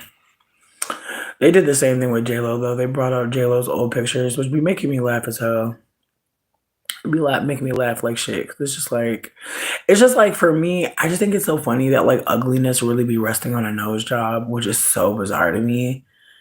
Like I really hate that. I really hate that like somebody knows can really change like their whole face. Like that's so frustrating. Cause again, I feel like as someone who like never has felt like my nose was like taking away from my features, never felt like that. Obviously, this is not like my area to speak.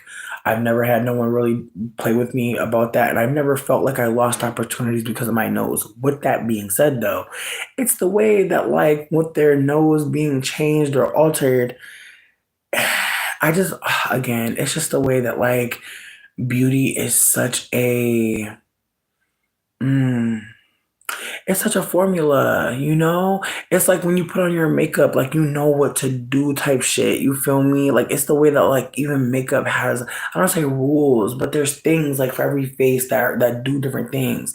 So it's just I don't know. It's weird. It's just the way that people get nose jobs, and it's never to like get a wider nose. It's never to get a lower bridge, like a super low bridge. It's never to like get a wider nostril. It's never to get wider nose holes. You know what I mean? It's the way that like a nose job is always to like, you know,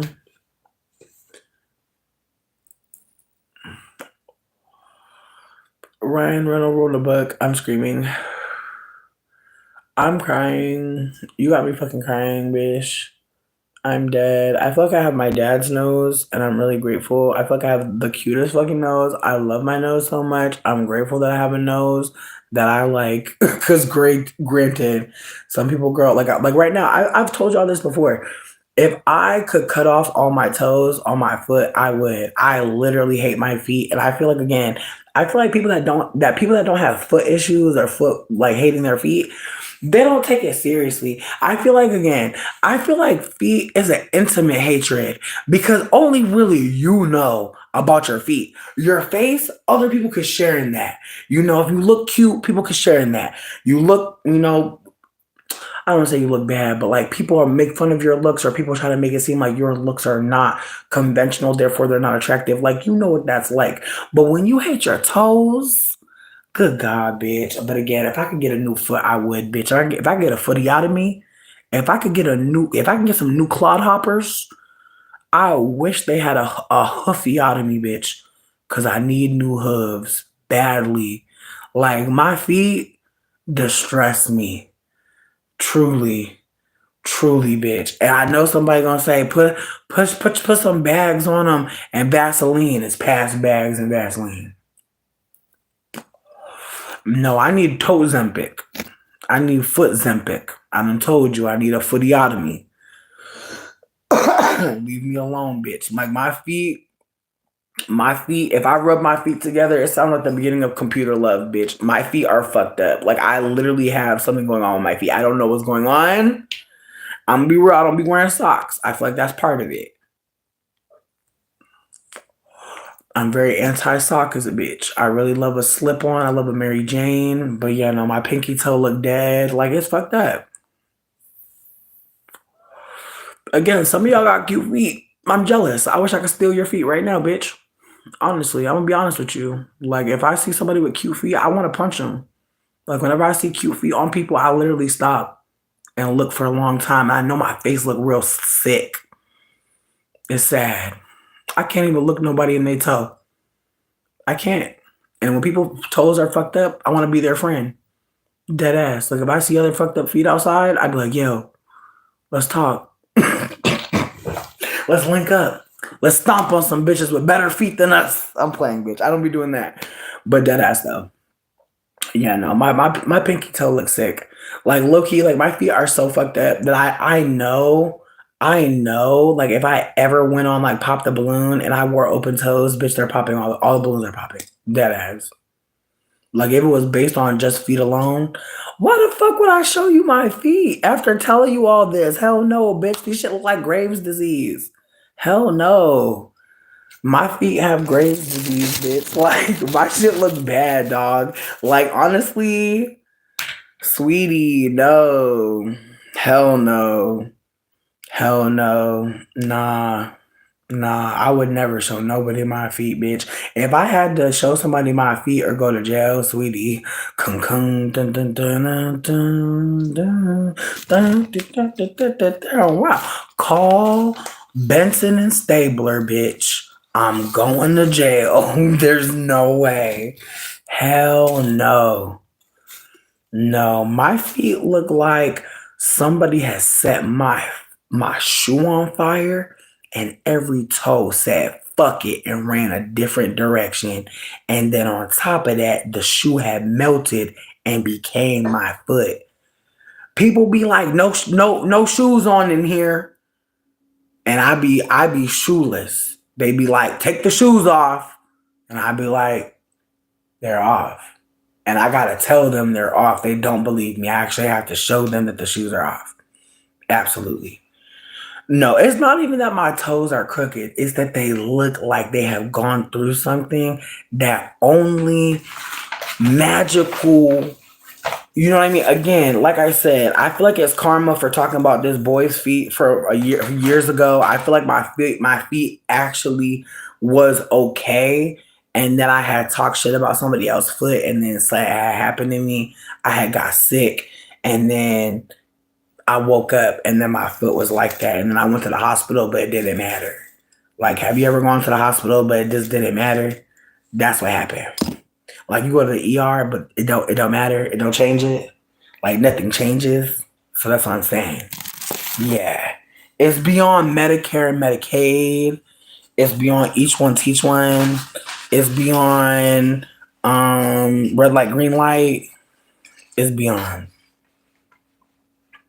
No, see, here's the thing. It's not about reaching them and oiling them. I'm scared of them. My feet have actually threatened my life before. I actually have a restraining order against my own fucking feet. So between me and you, I'm gonna have to actually go to mediation to actually even make a request, to even be up over there. So yeah, no. Me and my feet are actually at war. I consider my feet the Crips. I am the blood. So yeah. Exactly. My feet have done things before, bitch. I don't even look at my feet too long. I don't want to get got. Yeah, no, my feet are very strong. Like I literally move my foot too fast in the bed, and then like the way the bed just was, it was just ripped up. Like it had looked like some sort of animal had been in the bed. I was like, babe, I was like, what happened to the bed? He was like, babe, I don't know, I'm bleeding. And so I was like, oh my god. So we had to go to the hospital for my feet and his legs. So again, I just want to be candid that my feet, they're you know what, I'm gonna just call my feet Reba, okay? Because they're a survivor, okay? My feet have really, she loves her kids and works 2 jobs.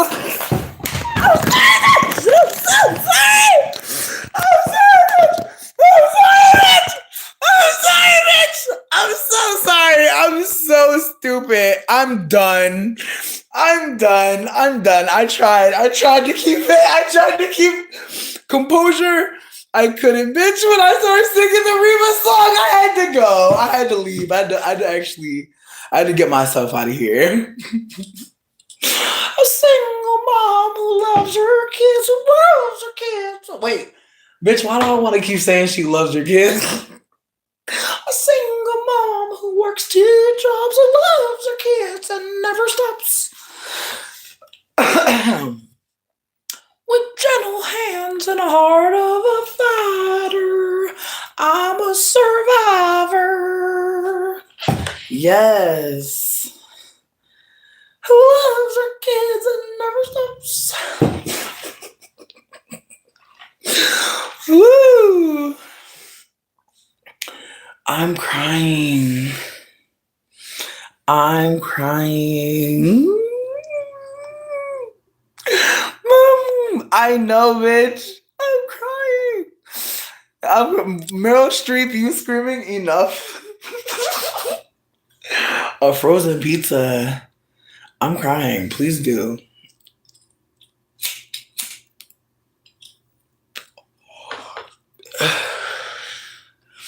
Listen, my feet are strong. My feet are strong like bull. Very strong foot.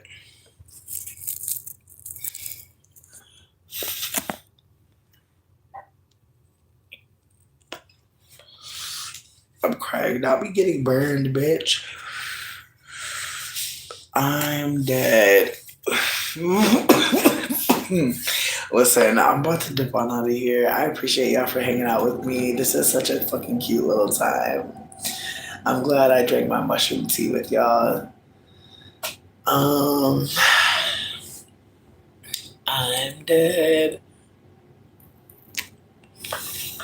I'm dead. I'm crying. I'm crying. Y'all are so fucking cute. Just thank y'all for hanging out with me, truly. Like tonight was really fun. I really needed this. I'm sad that I didn't get to see one of my regulars. Nubia, you were missed tonight, bitch. But I'm about to bother you and call your ass at work. So even if you seen this shit, I'll talk to you. Anyways, I'm gonna talk to y'all later. Thank y'all for hanging out. Thank y'all for being sweet. I'm gonna finish the menu tomorrow for real, for real. Like just know the menu is gonna be up tomorrow. The next ship is probably the 12th. And I think I talked about it earlier, but there's some things on the menu that are for sale this week that are pretty exciting. So just PS. And also I'm gonna start the 420 sale probably next week, just so that people can be ready for 420 way beforehand. So thank y'all for fucking with me. Thank y'all for appreciating me. I hope y'all take care. Bye. Thank y'all for hanging out. Good night.